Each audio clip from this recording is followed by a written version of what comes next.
অব্র, একদম বিরক্ত করবে না, আমি একটা গুরুত্বপূর্ণ কাজ করছি, দূরে থাকো। অভ্র দরজার পাশে হেলান দিয়ে দাঁড়িয়ে ছিল, মুখে সেই চেনা দুষ্ট হাসি, চোখে অদ্ভুত এক জেদ। বিয়ের পর থেকে এই মেয়েটাকে বুঝতে পারছে না সে। একই ছাদের নিচে থাকে, একই ঘরে ঘুমায়, অথচ দূরত্বটা যেন মাইলের পর মাইল। তবুও অভ্র হাল ছাড়াচ্ছিলে না। কেন দূরে সরিয়ে রাখছেন বৌজান? বিয়ের পর থেকে তো কাছেই আসতে পারলাম না। মানুষজন তো বলে বিয়ের পর নাকি বউ স্বামীকে ছাড়তেই চায় না, আর আমার কপালে পড়েছে উল্টোটা। দেখো, কাজের সময় বিরক্ত করো না। এমনিতেই যতক্ষণ বাসায় থাকি মাথা নষ্ট করে দাও। একটা কেস নিয়ে বসে আছি, মাথা কাজ করছে না তোমার জন্য। অভ্র ধীরে ধীরে এগিয়ে এলো, টেবিলের উপর ছড়িয়ে থাকা ফাইলগুলো দেখেও তার মনোযোগ গেল না। তার পুরো দৃষ্টি আটকে আছে নীলার মুখে। ইউনিফর্ম না পরলেও মেয়েটার মধ্যে সে অফিসার সুলভ কঠিন ভাব সব সময়ই থাকে। তো কি করব বলুন? কাছে আসতে দেন না কেন? আমরা স্বামী স্ত্রী, কাছে আসা তো পাপ না। আমি তো অপরাধ করছি না, নিজের বউয়ের কাছেই আসছি। চুপ করো অব্র, বলছি তো কাজ করছি, যাও তো চোখের সামনে থেকে। অভ্র এবার আর থামলো না, ধীরে ধীরে টেবিলের পাশ ঘুরে নীলার একদম কাছে এসে দাঁড়ালো। নীলার বিরক্ত হয়ে তাকাতে এসে নিচু গলায় বলল, না, যাব না। আপনি আমাকে এড়িয়ে চলেন কেন বলেন তো? কাছে আসতে দেন না, আদর করতে দেন না, এভাবে তো চলতে পারে না। আমি কাছে আসতে চাই, ভালোবাসতে চাই। শাট আপ অব্র, তুমি বুঝতে পারো না আমি তোমাকে পছন্দ করি না। আমার সাথে কি তোমার যায়? তুমি একটা বেকার জুনিয়র ছেলে আর আমি একজন সিনিয়র পুলিশ অফিসার, কথাটা মাথায় রেখো। অভ্র কিছুক্ষণ চুপ করে তাকিয়ে রইল। কথাগুলো যেন বুকের ভেতর লাগলো, কিন্তু মুখের হাসিটা হারালো না। সিনিয়র অফিসার বলেই কি আপনার এত অহংকার? অবশ্যই অহংকার, কারণ আমি এটা নিজ চেষ্টায় অর্জন করেছি। তোমার কোনো যোগ্যতা নেই আমার স্বামী হওয়ার। অভ্র ধীরে মাথা নিচু করলো, তারপর আবার তাকালো তার দিকে, চোখে এবার অন্যরকম আত্মবিশ্বাস। কে বলতে পারে কার কি যোগ্যতা? সেটা তো সময় বলবে ম্যাডাম। অব্র, বিড়বিড় না করে চোখের সামনে থেকে যাও। বড় কেস এসেছে, সেটা হ্যান্ডেল করতে হবে। আমার মুড নষ্ট করো না। অভ্র হঠাৎ টেবিলের উপর হাত রেখে ঝুঁকে পড়ল তার দিকে, ঠোঁটের কোণে দুষ্টু হাসি খেলছে। নো ম্যাডাম, আজকে আদর করতে এসেছি, আদর করেই সরব। খবরদার অব্র, টাচ করবে না। আমি বিয়ের রাতেই বলেছি, মানি না তোমাকে স্বামী হিসাবে, দূরে থাকো। কিন্তু অভ্র যেন কিছুই শুনল না। কয়েক সেকেন্ডের মধ্যে নীলার হাত ধরে নিজের দিকে টেনে নিল। হঠাৎ ঘটে যাওয়া ঘটনায় নীলা হতভম্ব হয়ে গেল। অব্র ছাড়ো, কি করছো? কথা শেষ হওয়ার আগেই অভ্র তার ঠোঁটে নিজের ঠোঁট ডুবিয়ে দিল, শক্ত করে জড়িয়ে ধরল তাকে। কয়েক মুহূর্তের জন্য পুরো ঘরটা নিস্তব্ধ হয়ে গেল। নীলা প্রথমে ধাক্কা দিতে লাগলো, রাগে শরীর কাঁপছে তার, কিন্তু অভ্র ছাড়লো না। যেন এতদিনে জমে থাকা অভিমান, ভালোবাসা আর জেদ সব মিলিয়ে সেই চুমুতেই প্রকাশ পাচ্ছে। দূরে টেবিলের উপর রাখা ফোনটা তখন হঠাৎ বেজে উঠল, আর স্ক্রিনে ভেসে উঠল ডিপার্টমেন্ট থেকে জরুরি কল। অভ্র কয়েক সেকেন্ড পর ধীরে ধীরে নীলাকে ছেড়ে দিল। দুজনেই হাঁপাচ্ছে, নীলার চোখ রাগে লাল হয়ে গেছে, ঠোঁট কাঁপছে অপমানে আর অপ্রস্তুততায়। ঠিক তখনই টেবিলের উপর রাখা ফোনটা একটানা বাজতেই থাকলো। অভ্র বিরক্ত মুখে ফোনটার দিকে তাকিয়ে দাঁতে দাঁত চেপে বলল, ধুর শালার, কল আসার আর সময় পায় না নাকি? মানুষ একটু নিজের বউকে আদর করবে, সেটাও সহ্য হয় না কারো। নীলা তাড়াতাড়ি নিজেকে সামলে নিল, চুল ঠিক করলো, মুখের কঠিন ভাবটা আবার ফিরিয়ে আনলো, যেন কয়েক সেকেন্ড আগের ঘটনাটা তার জীবনে ঘটেনি। ফোনটা হাতে তুলে স্ক্রিনে তাকাতেই বুঝলো থানার কল। এক মুহূর্ত দেরি না করে কল রিসিভ করলো সে। হ্যালো, ইয়েস অফিসার নীলা স্পিকিং। ম্যাম, এখনই থানায় আসতে হবে। নতুন কেস এসেছে, খুব সিরিয়াস দর্শন কেস। ভিকটিমের অবস্থা ভালো না, মিডিয়া জানার আগে আমাদের অ্যাকশন নিতে হবে। কথাটা শুনে নীলার চোখের দৃষ্টি বদলে গেল। মুহূর্তের মধ্যে সে আবার সেই কঠিন পুলিশ অফিসার হয়ে উঠল। ব্যক্তিগত সব অনুভূতি যেন এক সেকেন্ডে মুছে গেল তার মুখ থেকে। ওকে, আমি আসছি, 10 মিনিটের মধ্যে রওনা দিচ্ছি। কল কেটে দিতে সে দ্রুত আলমারির দিকে এগিয়ে গেল। ফাইল গুছিয়ে রাখছে, ব্যাগ নিচ্ছে, তাড়াহুড়ো করে প্রস্তুত হচ্ছে বের হওয়ার জন্য। অভ্র এতক্ষণ চুপচাপ তাকিয়েছিল, তারপর ভুরুকুচকে সামনে এসে দাঁড়ালো। এই সময় কোথায় যাবেন আপনি? রাত প্রায় 12টা বাজে। থানায় জরুরি কেস। অভ্র এবার সিরিয়াস হয়ে গেল, দরজার সামনে দাঁড়িয়ে পথ আটকে দিল। এত রাতে তো বাইরে যেতে পারবেন না, পরিস্থিতি ভালো না, কাল সকালে যান। কথাটা শুনে নীলার মুখ শক্ত হয়ে গেল, চোখ দুটো আগুনের মতো জ্বলে উঠল। কি বললে তুমি? আমি যেতে পারবো না। আমি শুধু বলছি রাত অনেক হয়েছে, বিপদ হতে পারে, আপনি একা। স্টপ ইট অব্র, তুমি ভুলে যাচ্ছ আমি কে। আমি কোনো সাধারণ মেয়ে না যে ভয় পেয়ে ঘরে বসে থাকবো। আমি একজন পুলিশ অফিসার। মানুষের বিপদে পাশে দাঁড়ানো আমার দায়িত্ব। দায়িত্ব আছে ঠিক, কিন্তু আপনি আমার বউও, আপনার কিছু হলে আমি। Please don't act like a husband. আমি আগেই বলেছি তোমাকে আমি স্বামী হিসেবে মানি না, তাই আমার কাজে বাধা দেওয়ার অধিকারও তোমার নেই। কথাগুলো ছুরির মতো বিঁধল অভ্রর বুকে। কয়েক সেকেন্ড সে নিশ্চুপ দাঁড়িয়ে রইল, তারপর ধীরে সরে দাঁড়ালো দরজার পাশ থেকে। নীলা দরজা খুলে বের হয়ে যেতে লাগলো, কিন্তু বের হওয়ার ঠিক আগে অভ্র নিচু গলায় বলল, ঠিক আছে ম্যাডাম, যান, তবে মনে রাখবেন আজ থেকে আমি আর থামাবো না, যা হওয়ার সামনে থেকেই দেখব। নীলা এক সেকেন্ড থেমে গেল, কিন্তু পেছনে তাকালো না। শব্দ পায়ে পেরিয়ে গেল রাতের অন্ধকারে, আর দরজার সামনে দাঁড়িয়ে অভ্র ধীরে ধীরে মুঠো শক্ত করলো। তার চোখে তখন অদ্ভুত এক চিন্তার ছায়া। দরজাটা বন্ধ হওয়ার শব্দটা পুরো ফ্ল্যাট জুড়ে প্রতিধ্বনির মতো বাজলো। কয়েক মুহূর্ত অভ্র ঠিক সেখানেই দাঁড়িয়ে রইল। নীলার বলা কথাগুলো বারবার মাথার ভেতর ঘুরছে। তোমাকে আমি স্বামী হিসেবে মানি না। মুখে হাসি থাকলেও ভিতরে কোথাও যেন একটা চাপা কষ্ট জমে উঠল। ধীরে ধীরে রুমে এসে বিছানার পাশে বসে পড়ল সে। ঘরটা অদ্ভুত নীরব লাগছে। কয়েক মিনিট আগেও যেখানে ঝগড়া, কথা আর উত্তেজনায় ভরা ছিল সবকিছু, এখন সেখানে শুধু শূন্যতা। অভ্র মাথা নিচু করে বসে রইল কিছুক্ষণ, তারপর হঠাৎ উঠে দাঁড়ালো। চোখে সেই পরিচিত দুষ্টু ভাব নেই এবার, বরং অদ্ভুত সিরিয়াস একটা ছায়া। না, এভাবে বসে থাকা যাবে না, যতই রাগ দেখাক রাতের বেলা একা যেতে দিব নাকি? দ্রুত জ্যাকেটটা পরে নিল সে। ফোন আর বাইকের চাবি হাতে নিয়ে নিঃশব্দে বের হয়ে গেল বাসা থেকে। নিচে এসে দেখে নীলার গাড়িটা একটু আগেই রাস্তার মোড় নিয়েছে। অভ্র দূর থেকে নিজের বাইক স্টার্ট করলো। ইঞ্জিনের শব্দ কম রেখে ধীরে ধীরে গাড়িটার পেছনে চলতে লাগলো সে। দূরত্ব বজায় রেখে ফলো করছে যেন কোনোভাবে নীলা বুঝতে না পারে। রাত তখন গভীর, রাস্তার লাইটগুলো ফাঁকা শহরের উপর হলুদ আলো ফেলছে। মাঝে মধ্যে পুলিশের গাড়ির লাল নীল লাইট ঝলসে উঠছে দূরে কোথাও। অভ্র চোখ পুরো সময় নীলার গাড়ির ওপর। নিজের অজান্তে নিচু গলায় বলল, যতই সিনিয়র অফিসার হন ম্যাডাম, আজকে আপনাকে একা ছাড়ছি না। কিছুক্ষণ পর গাড়িটা থানার সামনে গিয়ে থামলো। নীলা দ্রুত নেমে পড়ল। মুখে কঠিন ভাব, চোখে দায়িত্বের ছাপ স্পষ্ট। সে একবারও পিছনে তাকালো না। অভ্র দূরের অন্ধকারের পাশে বাইক থামিয়ে দাঁড়িয়ে রইল। হেলমেট খুলে থানার গেটের দিকে তাকিয়ে মুচকি হাসল। যান ম্যাডাম, কাজ করেন, আমি আছি আশেপাশেই। ওদিকে নীলা দ্রুত ভেতরে ঢুকতেই কয়েকজন অফিসার উঠে দাঁড়ালো। সবে স্পষ্ট বুঝতে পারছে কেসটা গুরুতর। পরিবেশ ভারী হয়ে আছে। একজন সাব ইন্সপেক্টর এগিয়ে এসে ফাইল বাড়িয়ে দিল। ম্যাম, ভিকটিম হাসপাতালে আছে, প্রাইমারি রিপোর্ট এসেছে। ঘটনাটা আজ সন্ধ্যার দিকে হয়েছে। সন্দেহভাজন কয়েকজনের নামও পাওয়া গেছে।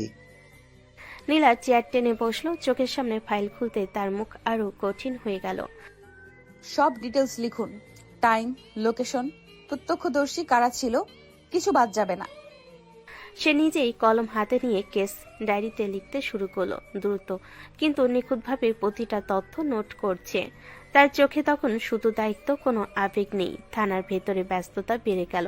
কেউ ফোন করছে, কেউ রিপোর্ট আনছে, কেউ আবার সন্দেহভাজনদের লোকেশন ট্র্যাক করার চেষ্টা করছে। ঠিক সেই সময় থানার বাইরে অন্ধকারে দাঁড়িয়ে থাকা অভ্র ধীরে ধীরে চারপাশে নজর বোলালো। তার দৃষ্টি হঠাৎ রাস্তার অপর পাশে দাঁড়িয়ে থাকা কয়েকজন সন্দেহভাজন লোকের ওপর গিয়ে থামলো। লোকগুলো থানার দিকে তাকিয়ে ফিসফিস করছে। অভ্রের চোখ মুহূর্তেই সরু হয়ে গেল। ঠোঁটের কোণে ধীরে ধীরে অন্যরকম এক হাসি ফুটে উঠল। মনে হচ্ছে রাতটা শান্তিতে কাটবে না ম্যাডাম। থানার ভেতর তখন পুরো পরিবেশ টান টান উত্তেজনা ভরা। রাত যত গভীর হচ্ছে কেসটার গুরুত্ব ততই স্পষ্ট হয়ে উঠছে সবার কাছে। নীলা সামনে রাখা কেস ডায়েরিতে একটার পর একটা তথ্য লিখে যাচ্ছে। তার চোখে ঘুম নেই, ক্লান্তি নেই, শুধু দায়িত্ব আর রাগ। কারণ সে জানে এ ধরনের কেস শুধু একটা ফাইল না, একটা মেয়ের ভেঙে যাওয়া জীবন। ভিকটিমের স্টেটমেন্ট পুরোটা রেকর্ড করা হয়েছে? জি ম্যাম, কিন্তু মেয়েটা ট্রমায় আছে, ঠিকমতো কথা বলতে পারছে না। নীলা কলম থামিয়ে কয়েক সেকেন্ড চুপ করে রইল, তারপর ধীরে ধীরে বলল, যাই হোক, যারা এটা করেছে তাদের আজকে ধরতে হবে। আমি কোনো অজুহাত শুনতে চাই না। তার কণ্ঠ এতটাই কঠিন ছিল যে আশেপাশে দাঁড়িয়ে থাকা অফিসাররা পর্যন্ত সোজা হয়ে দাঁড়িয়ে গেল। ওদিকে থানার বাইরে দাঁড়িয়ে অভ্র সবকিছু লক্ষ্য করছিল। দূর থেকে থানার ভিতরে আলো দেখা যাচ্ছে, কিন্তু তার নজর বারবার চলে যাচ্ছে রাস্তার ওই পাশে দাঁড়িয়ে থাকা লোকগুলোর দিকে। গুলো বারবার ফোনে কথা বলছে, আবার থানার দিকে তাকাচ্ছে। আচরণটা একদম স্বাভাবিক লাগছে না। অভ্র ধীরে বাইকের উপরে হেলান দিয়ে দাঁড়িয়ে নিজের মনে বলল, ব্যাপারটা ঠিক পরিষ্কার না। শুধু কেস না, এর পিছনে অন্য কিছু আছে মনে হচ্ছে। ম্যাডাম থানায় ঢুকে গেছে, এখন কি করব? কথাটা শুনেই অভ্রর চোখ ঠান্ডা হয়ে গেল, মুখের হাসিটা মিলিয়ে গেল, জায়গা নিল ভয়ঙ্কর শান্ত একটা ভাব। অভ্র ধীরে ধীরে হেলমেটটা আবার পরে নিল। ও, তাহলে টার্গেট আমার রাগী বউটা। ভুল জায়গায় এসেছো ভাইরা। আমি নিজে হাসপাতালে যাচ্ছি ভিকটিমের সাথে কথা বলতে। গাড়ি প্রস্তুত করুন। ম্যাম, বাইরে পরিস্থিতি একটু সন্দেহজনক লাগছে। অপরাধীরা ভয় দেখাতে চাইলে ভুল করছে। আমি ভয় পাই না, চলুন। সে দ্রুত বাইরে বের হয়ে এলো। ঠিক সেই সময় দূরে দাঁড়িয়ে থাকা লোকগুলো নড়েচড়ে উঠল। একজন ধীরে ধীরে ফোন কানে তুলল, আর কয়েক গজ দূরে অন্ধকারে দাঁড়িয়ে অভ্র সব দেখছে। তার চোখ এবার সম্পূর্ণ সতর্ক। অভ্র নিচু গলায় বলল, আজ যদি কারো ভুল হয় তাহলে সেটা জীবনের সবচেয়ে বড় ভুল হবে। নীলা কিছুই বুঝতে না পেরে থানার সিঁড়ি দিয়ে নিচে নামছে। তার অন্ধকার রাত যেন ধীরে ধীরে বিপদের দিকে এগিয়ে আসছে। থানার সামনে রাতের বাতাসটা অদ্ভুত ভারী লাগছিল। চারপাশ প্রায় ফাঁকা, শুধু কয়েকটা লাইট পোস্টের আলো পড়ে জায়গাটা আধো অন্ধকার হয়ে আছে। নীলা দ্রুত পায়ে নিচে নেমে আসলো। তার হাতে ফাইল, মুখে সেই কঠিন অফিসার সুলভ ভাব, যেন পৃথিবীর কোনো কিছু তাকে থামাতে পারবে না। ডিউটি অফিসার গাড়ির দরজা খুলে দাঁড়িয়েছিল। ম্যাম, গাড়ি রেডি। হাসপাতালে যেতে প্রায় 20 মিনিট লাগবে। ওকে, সময় নষ্ট করা যাবে না, চলুন। সে গাড়ির দিকে এগিয়ে যাচ্ছিল। ঠিক তখনই রাস্তার পাশে দাঁড়িয়ে থাকা সে সন্দেহভাজন লোকগুলো একে অপরের দিকে তাকালো। তাদের চোখে অস্বস্তিকর ইঙ্গিত। একজন ধীরে ধীরে সামনে এগোতে লাগলো। দূর থেকে সবকিছু লক্ষ্য করছিল অভ্র। বাইকের পাশে দাঁড়িয়ে থাকা ছেলেটার চেহারা আর আগে সেই হাসি খুশি ভাব নেই। চোখ দুটো অস্বাভাবিক ঠান্ডা হয়ে গেছে। অভ্র নিজের মনে ফিসফিস করে বলল, একবার বলেছিলাম ম্যাডাম, আপনাকে একা ছাড়বো না। নীলা কিছু বুঝে ওঠার আগে হঠাৎ থানার সামনে লাইট কয়েক সেকেন্ডের জন্য ঝিমিয়ে উঠল। সেই সুযোগে লোকগুলো একজন দ্রুত এগিয়ে এসে গাড়ির দরজার পাশে দাঁড়ালো। ম্যাডাম একটু কথা ছিল। কে আপনি? থানার সামনে দাঁড়িয়ে কি চান? কেসটা নিয়ে বেশি এগোবেন না ম্যাডাম, নিজের ভালো চাইলে এখানেই থেমে যান। কথা শুনে নীলার চোখ আগুনের মতো জ্বলে উঠল। সে এমনিতে রেগেছিল, কেসটা নিয়ে এই কথাতে আরো রেগে গেল। তুমি কি আমাকে থ্রেট দিচ্ছ? জানো কোথায় দাঁড়িয়ে কথা বলছো? লোকটা আর কিছু বলার আগে হঠাৎ পিছন থেকে শক্ত একটা হাত এসে তার কাঁধ চেপে ধরল। লোকটা ঘুরে তাকাতেই জমে গেল। অভ্র শান্ত মুখে দাঁড়িয়ে আছে, কিন্তু তার চোখের দৃষ্টি ভয়ঙ্কর ঠান্ডা। অভ্র ধীরে ধীরে বলল, ম্যাডামের সাথে কথা বলার আগে অনুমতি নিতে হয়, সেটা কেউ শেখায়নি। অব্র, তুমি এখানে? অভ্র এক সেকেন্ডও তার দিকে তাকালো না। এখনো লোকটার উপর চোখ স্থির। রাত অনেক হয়েছে ভাই, বাড়ি চলে যান, না হলে রাতটা খারাপ যেতে পারে। লোকটা হাত ছাড়ানোর চেষ্টা করতে অভ্র হালকা চাপ বাড়ালো। মুহূর্তে লোকটার মুখ বিকৃত হয়ে গেল ব্যথায়। দূরে দাঁড়িয়ে থাকা অন্য লোকগুলো পরিস্থিতি বুঝে ধীরে ধীরে পিছিয়ে যেতে লাগলো। তার মনে প্রশ্নের ঝড় উঠছে, এই ছেলেটা কি সত্যি সেই বেকার হাসি খুশি জুনিয়র অভ্র? অভ্র হঠাৎ লোকটাকে ছেড়ে দিয়ে মুচকি হাসলো। যান, আর ভুল করে এই থানার সামনে দাঁড়াবেন না। লোকগুলো দ্রুত সরে গেল। অন্ধকারের মধ্যে কয়েক সেকেন্ড নীরবতা নেমে এলো। নীলা এবার রেগে বলল, তুমি আমাকে ফলো করেছো? হ্যাঁ, করেছি, কারণ আমার রাগী পুলিশ বউটা বিপদে পড়তে পারে, কিন্তু নিজের নিরাপত্তার কথা ভাবে না। নীলা কিছু বলতে যাচ্ছিল, ঠিক তখনই থানার ভেতর থেকে একজন অফিসার দৌড়ে বের হয়ে চিৎকার করে বলল, ম্যাম, নতুন আপডেট এসেছে। ভিকটিম জ্ঞান ফিরে পেয়েছে, আর সে একজনের নাম বলছে। কার নাম? শহরের বড় একজন প্রভাবশালী মানুষের ছেলে। কথাটা শুনেই চারপাশে বাতাস যেন আরো ভারী হয়ে উঠল, আর পাশে দাঁড়িয়ে থাকা অভ্র ধীরে ধীরে হাসল, যেন সে আগেই বুঝে গেছিল খেলাটা এখন শুরু হতে যাচ্ছে। থানার সামনে কয়েক মুহূর্ত আগের উত্তেজনাটা এখনো পুরোপুরি কাটেনি। বাতাসে যেন অদৃশ্য একটা চাপা ভয় আর রাগ মিশে আছে। নীলা দাঁড়িয়ে কয়েক সেকেন্ড ভাবলো, তারপর আবার নিজের কাজে মন দিল। ব্যক্তিগত বিষয় নিয়ে সময় নষ্ট করার মানুষ সে না। অফিসারের দিকে ঘুরে পড়ল। গাড়ি স্টার্ট করুন, আমরা এক্ষুনি হাসপাতালে যাচ্ছি। ভিকটিমের স্টেটমেন্ট নিজে শুনতে হবে। ডিউটি গাড়ির দরজা খুলে দেওয়া হলো। নীলা দ্রুত এগিয়ে গিয়ে উঠতে যাচ্ছিল, ঠিক তখনই পাশ থেকে অভ্র শান্ত গলায় বলল, 1 মিনিট ম্যাডাম। আবার কি অব্র? এখন নাটক করার সময় না। অভ্র বাইকের দিকে ইশারা করলো। কালো বাইকটা রাস্তার আলোয় চকচক করছে। সে হেলমেটটা হাতে নিয়ে দাঁড়িয়ে আছে। আমার বাইকে উঠুন, আমি নিয়ে যাই আপনাকে হাসপাতালে। দ্রুত পৌঁছাবেন। নীলা যেন বিশ্বাসই করতে পারল না কথাটা। চোখ সরু করে তাকালো তার দিকে। এক্সকিউজ মি, এইসব আমাদের কাজ, তোমার না। তুমি বাসায় যাও। কাজ আপনাদের ঠিকই, কিন্তু সাহায্য তো করতেই পারি। পুলিশ বউকে সাহায্য করা অপরাধ না মনে হয়? অভ্র প্লিজ, এটা কোনো ঘুরতে যাওয়ার জায়গা না। এটা সিরিয়াস কেস, তুমি বুঝবে না? বুঝি না? রাতের অন্ধকারে কারা আপনাকে থ্রেট দিতে এসেছিল দেখলেন তো একটু আগে। আবার কিছু হলে অফিসার হিসেবে শক্ত হতে পারেন, কিন্তু আমার কাছে আপনি শুধু অফিসার না। কথাটা শুনে নীলা কয়েক সেকেন্ড চুপ হয়ে গেল, তারপর আবার নিজেকে শক্ত করলো। আমি নিজের দায়িত্ব নিজে সামলাতে পারি, কারো প্রোটেকশন দরকার নেই আমার। প্রোটেকশন না ম্যাডাম, সঙ্গ দিচ্ছি। তাছাড়া শহরের এই সময়ে বাইক গাড়ির চেয়ে দ্রুত যাবে। কেসটা তো জরুরি, তাই না? নীলা বিরক্ত হয়ে গভীর শ্বাস নিল। সময় নষ্ট হচ্ছে বুঝতে পারছে সে। অফিসাররা দাঁড়িয়ে সব দেখছে বলেও অস্বস্তি লাগছে। শেষমেশ দাঁত চেপে বলল, ফাইন, শুধু সময় বাঁচানোর জন্য উঠছি, ভুল বুঝবে না। যত খুশি রাগ দেখান, উঠুন ম্যাডাম। নীলা অনিচ্ছায় বাইকের পিছনে উঠে বসলো। দূরত্ব বজায় রেখে বসেছে যেন স্পর্শ না লাগে। অভ্র ইঞ্জিন স্টার্ট করতে বাইক গর্জে উঠল। অভ্র নিচু গলায় বলল, শক্ত করে ধরুন, রাস্তা ভালো না। দরকার নেই, আমি ঠিক আছি। কিন্তু কয়েক সেকেন্ড পরই বাইক দ্রুত মোড় নিতে ভারসাম্য হারিয়ে ফেলল নীলা। বাধ্য হয়ে অভ্রর কাজ শক্ত করে ধরে ফেলল। অভ্রর ঠোঁটে ধীরে ধীরে দুষ্টু হাসি ফুটে উঠল। দেখলেন, মাঝে মাঝে জুনিয়রদের উপর ভরসা করাও খারাপ না। নীলা কিছু বলল না, শুধু রাতের বাতাসে তার চুল উঠতে লাগলো, আর অজান্তে বুকের ভেতর অদ্ভুত একটা অনুভূতি জন্ম নিতে লাগলো।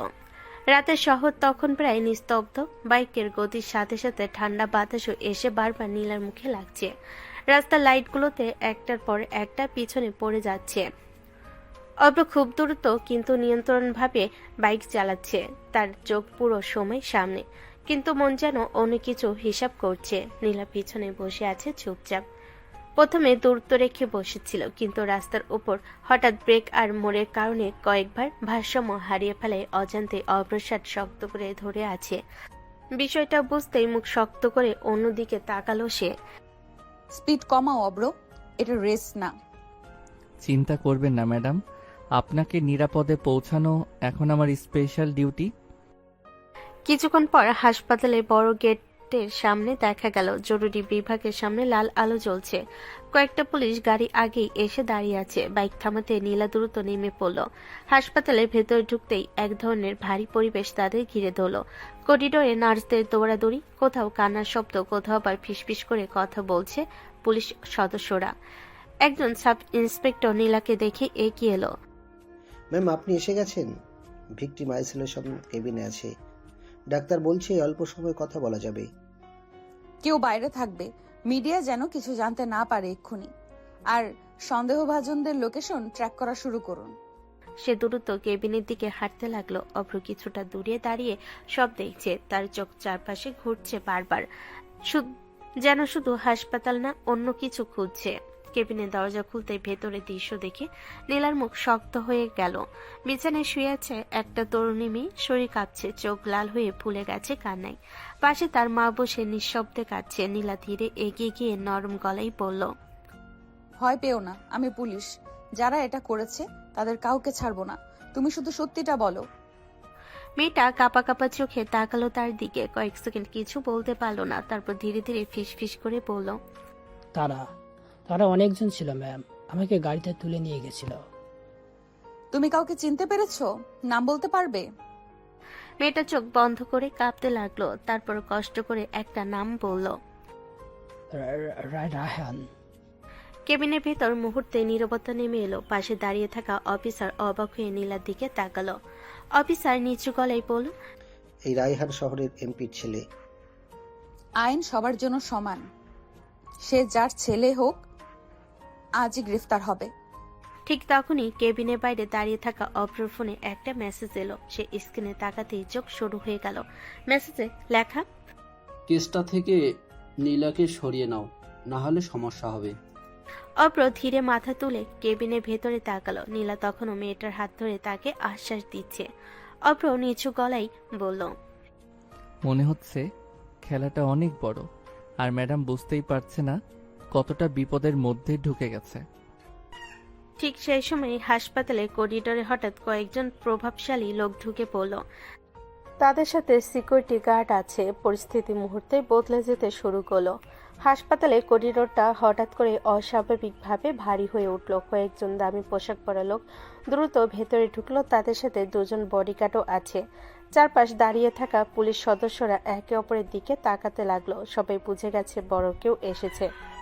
কিছুক্ষণের মধ্যেই সামনে এসে দাঁড়ালো শহরের প্রভাবশালী এমপি সাহেব। বয়স 50-এর কাছাকাছি, কিন্তু চোখে সেই ক্ষমতার অহংকার স্পষ্ট। নীলা তখন কেবিন থেকে বের হচ্ছিল। সামনে এমপিকে দাঁড়িয়ে থাকতে দেখে থেমে গেল। অফিসার নীলা, অনেক নাম শুনেছি আপনার। খুব সাহসী অফিসার নাকি? এখানে প্রশংসা শুনতে আসিনি, এটা ক্রাইম সিন। আপনার এখানে থাকার অনুমতি নেই। এমপি হালকা হেসে পাশের লোকেদের সরে যেতে ইশারা করলো। তারপর ধীরে ধীরে নীলার কাছে এগিয়ে এলো। দেখুন অফিসার, ছেলে পেলে ভুল করে ফেলে মাঝে মাঝে। বিষয়টা বড় করার দরকার নেই। মিডিয়ায় গেলে সবারই সমস্যা হবে। আপনি কি বলতে চাইছেন পরিষ্কার করে বলুন। কেসটা এখানেই শেষ করে দিই। রিপোর্ট একটু পরিবর্তন হয়ে যাবে। মেয়েটার পরিবারকেও আমরা সামলে নিব। তার পাশের একটা লোক কালো ব্যাগ এগিয়ে দিল। ব্যাগটা সামান্য খুলতে ভেতরে মোটা টাকার বান্ডিল দেখা গেল। করিডোরে দাঁড়িয়ে থাকা কয়েকজন অফিসার পর্যন্ত অবাক হয়ে গেল। যত টাকা লাগে বলবেন অফিসার, আপনার ভবিষ্যৎ সিকিউর হয়ে যাবে। ট্রান্সফার, প্রমোশন সব ব্যবস্থা হয়ে যাবে। এক সেকেন্ডের জন্য পুরো জায়গাটা নিস্তব্ধ হয়ে গেল। পরের মুহূর্তে নীলার চোখে আগুনের মতো জ্বলে উঠল। নীলা হঠাৎ এত জোরে ব্যাগটা ঠেলে দিল যে সেটা মেঝেতে পড়ে টাকা ছড়িয়ে গেল চারিদিকে। How dare you! আমাকে ঘুষি দিতে এসেছেন আপনি? তার কণ্ঠ এবার জোরে গর্জে উঠল যে পুরো করিডোর কেঁপে উঠল। আপনার ছেলে একটা মেয়ের জীবন নষ্ট করেছে, আর আপনি টাকা দিয়ে সেটা চাপা দিতে চান? আইনকে খেলনা মনে হয় নাকি? কথা বুঝে বলবেন অফিসার। আপনি জানেন না কার সাথে কথা বলছেন। খুব ভালো করে জানি। একজন অপরাধীর বাবার সাথে কথা বলছি। আর শুনে রাখুন, আমার ইউনিফর্ম বিক্রি করার জন্য না। চারপাশে দাঁড়িয়ে থাকা পুলিশ সদস্যরা পর্যন্ত অবাক হয়ে তাকিয়ে আছে। কেউ এত সরাসরি এমপির সাথে কথা বলার সাহস দেখায় না। অফিসার, এমপি সাহেবকে বাইরে নিয়ে যান আর তার ছেলের নামে এক্ষুনি অ্যারেস্ট ওয়ারেন্ট প্রসেস করুন। এই সাহসের মূল্য দিতে হবে আপনাকে অফিসার নীলা। খুব শীঘ্রই বুঝবেন। আমি প্রতিদিন অপরাধীদের হুমকি শুনি, নতুন কিছু বলেনি। দরজা ওইদিকে। এমপির আগে ফুসতে ফুসতে চলে গেল। সবাই যখন হতবাক হয়ে দাঁড়িয়ে আছে তখন করিডোরে এক কোণে দেওয়ালে হেলান দিয়ে দাঁড়িয়ে থাকা অভ্র ধীরে ধীরে হাসল। তার চোখে গর্ব স্পষ্ট। অভ্র নিচু গলায় বলল, জানতাম আমার রাগী পুলিশ বউ টাকা দেখে মাথা নত করবে না, কিন্তু ম্যাডাম আপনি এখন খুব বড় ঝামেলায় পড়ে গেলেন। ঠিক তখনই হাসপাতালের লাইট কয়েক সেকেন্ডের জন্য নিভে গেল, আবার জ্বলে উঠল। আর দূরে কেউ একজন ফোনে বলছে। প্ল্যান বি শুরু করো। হাসপাতালের করিডোরে এমপি চলে যাওয়ার পরই উত্তেজনার রেশ কাটছিল না। মেঝেতে ছড়িয়ে থাকা টাকার বান্ডিলগুলো এখনো কেউ তুলতে সাহস পাচ্ছে না। সবাই বুঝে গেছে আজকে রাতটা সাধারণ কোনো রাত না। নীলা কয়েক সেকেন্ড স্থির দাঁড়িয়ে রইল। তার বুক ওঠানামা করছে রাগে, চোখে স্পষ্ট আগুন জ্বলছে। তারপর নিজেকে সামলে নিয়ে কঠিন গলায় বলল, সব টাকা সিজ করুন, এগুলো প্রমাণ হিসেবে থানায় পাঠানো হবে। আর কেউ যেন বাইরে একটা কথাও লিক না করে। অফিসাররা দ্রুত কাজে লেগে গেল। ওদিকে করিডোরের একপাশে দাঁড়িয়ে অভ্র সব দেখছিল। তার মুখে হালকা হাসি থাকলেও চোখে চিন্তার ছাপ স্পষ্ট, কারণ সে বুঝতে পারছে বিষয়টা এখানেই শেষ নয়। ক্ষমতাবান মানুষ এত সহজে হার মানবে না। ঠিক তখনই হঠাৎ হাসপাতালের বাইরে বিকট শব্দ হলো, ধাম। সবাই চমকে উঠল। কয়েকজন নার্স দৌড়ে এদিক ওদিক ছুটতে লাগলো। বাইরে যেন হঠাৎ বিশৃঙ্খলা শুরু হয়েছে। একজন কনস্টেবল দৌড়ে এসে হাঁপাতে হাঁপাতে বলল, ম্যাম, বাইরে কিছু লোক ঝামেলা করছে, মিডিয়া লোকও এসে গেছে। কেউ ইচ্ছা করে পরিস্থিতি খারাপ করার চেষ্টা করছে মনে হচ্ছে। সবাই শান্ত থাকুন, কেউ প্যানিক করবেন না, আমি বাইরে যাচ্ছি।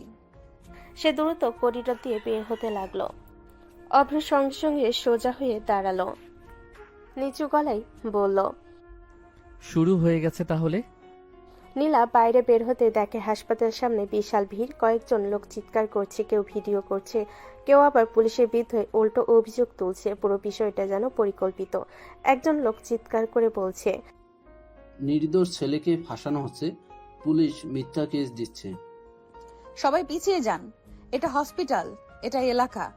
আইন নিজের হাতে নিলে সরাসরি অ্যাকশন নেওয়া হবে। ঠিক তখনই ভিড়ের মাঝ থেকে একজন হঠাৎ পাথর ছুঁড়ে মারল। পাথরটা সোজা নীলের দিকে আসছিল, কিন্তু মুহূর্তের মধ্যে কেউ সামনে এসে দাঁড়ালো। ঠাস, পাথরটা এসে অভ্র কাঁধে লাগলো। নীল অবাক হয়ে তাকিয়ে গেল। অব্র, তুমি এখানে কি করছো?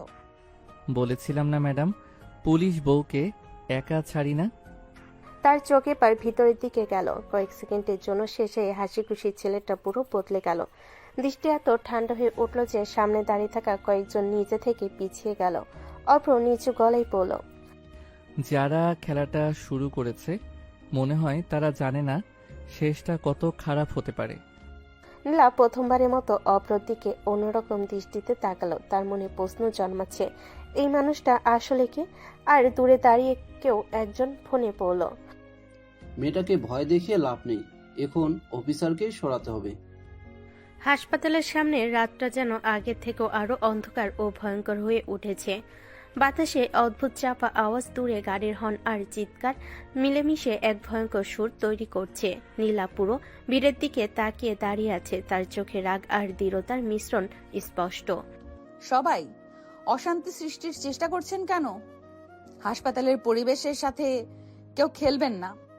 পুলিশ মিথ্যা মামলা করেছে, আমাদের ছেলেকে ফাঁসানো হচ্ছে। শান্ত হন, কেউ আইন নিজের হাতে তুলে নিলে সরাসরি অ্যাকশন নেওয়া হবে। অব্র, তুমি চলে যাও।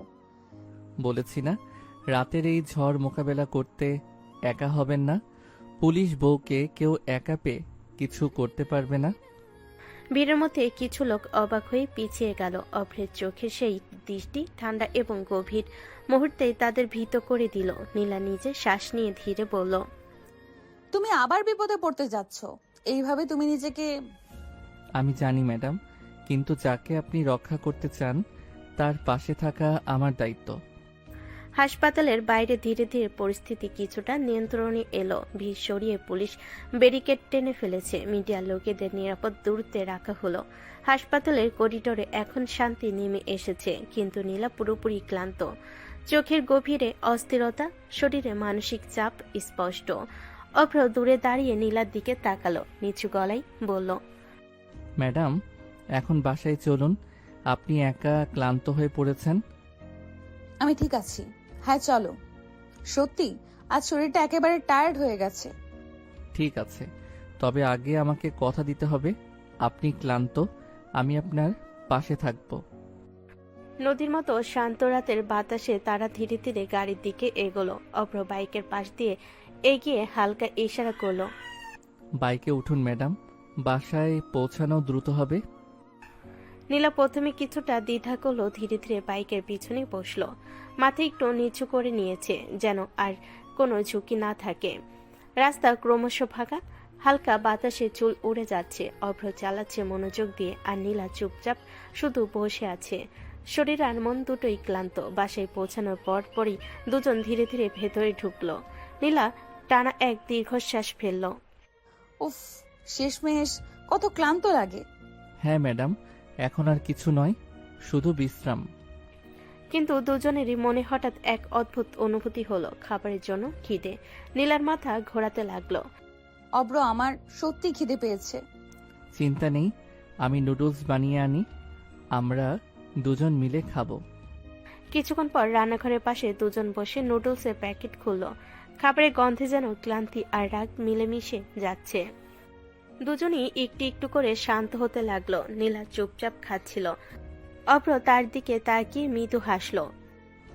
দেখলাম ব্যস্ত রাতের পর খাবারের এই মুহূর্তটা অনেক শান্তি দেয়। খাওয়া শেষ হতেই ঘরে নীরবতা নেমে এলো। নুডলসের বাক্স ফাঁকা, কিন্তু দুজনের শরীর ও মন এখনো ক্লান্ত। নীলা আস্তে আস্তে বলল, উফ, এত ক্লান্তি। হ্যাঁ, মনে হচ্ছে শুয়ে পড়লে ভালো হয়। অভ্র হঠাৎ ধীরে এগিয়ে এসে কোলে তুলে নিল। নীলা হতবাক হয়ে চেঁচিয়ে উঠল। কি করছো অব্র? পুলিশ হয়ে বড় বড় কেস হ্যান্ডেল করেন, আর আপনার মতো ক্লান্ত বউকে একা থাকতে দিতে পারবো না। আমার পা আছে, আমি নিজেই হাঁটতে পারি। হাঁটার দরকার কি বউজান? আমি থাকি তো সবকিছু নিজের মতো করে ঠিক করি। কথা শেষ হতে সে নীলাকে কোলে নিয়ে রুমের দিকে এগোলো। নীলা ভেতরে গিয়ে বিছানায় নামার চেষ্টা করলো, কিন্তু অভ্র কোলে ধরে বিছানায় স্থির করলো। উফ অব্র, এবার তো নিজেই নামতে পারি। কাজ তো হলো ম্যাডাম, এখন স্বামীর মনোরঞ্জনের পালা। তোমার পাগলামি দেখলে রাগ লাগে অব্র। অভ্র বিন্দুমাত্র পাত্তা না দিয়ে ধীরে ধীরে নীলা ঠোঁটে ঠোঁট ডুবিয়ে কিস করতে লাগলো। নীলা চমকে সরিয়ে দিল।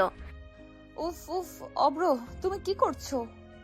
অভ্র কিছু বলল না, আবার কিস শুরু করলো। এবার আর কোনো শব্দ নেই, শুধু দুজনের নিঃশ্বাস আর কণ্ঠের ফিসফিস। নীলা একবার আরো জোরে ঠেলল। উফ, তোমার কি কাজ নেই? এবার থামো। কিন্তু অভ্র ঠোঁট থেকে ঠোঁট সরাতে নারাজ, চোখে হাসি, মনে তুষ্টামি।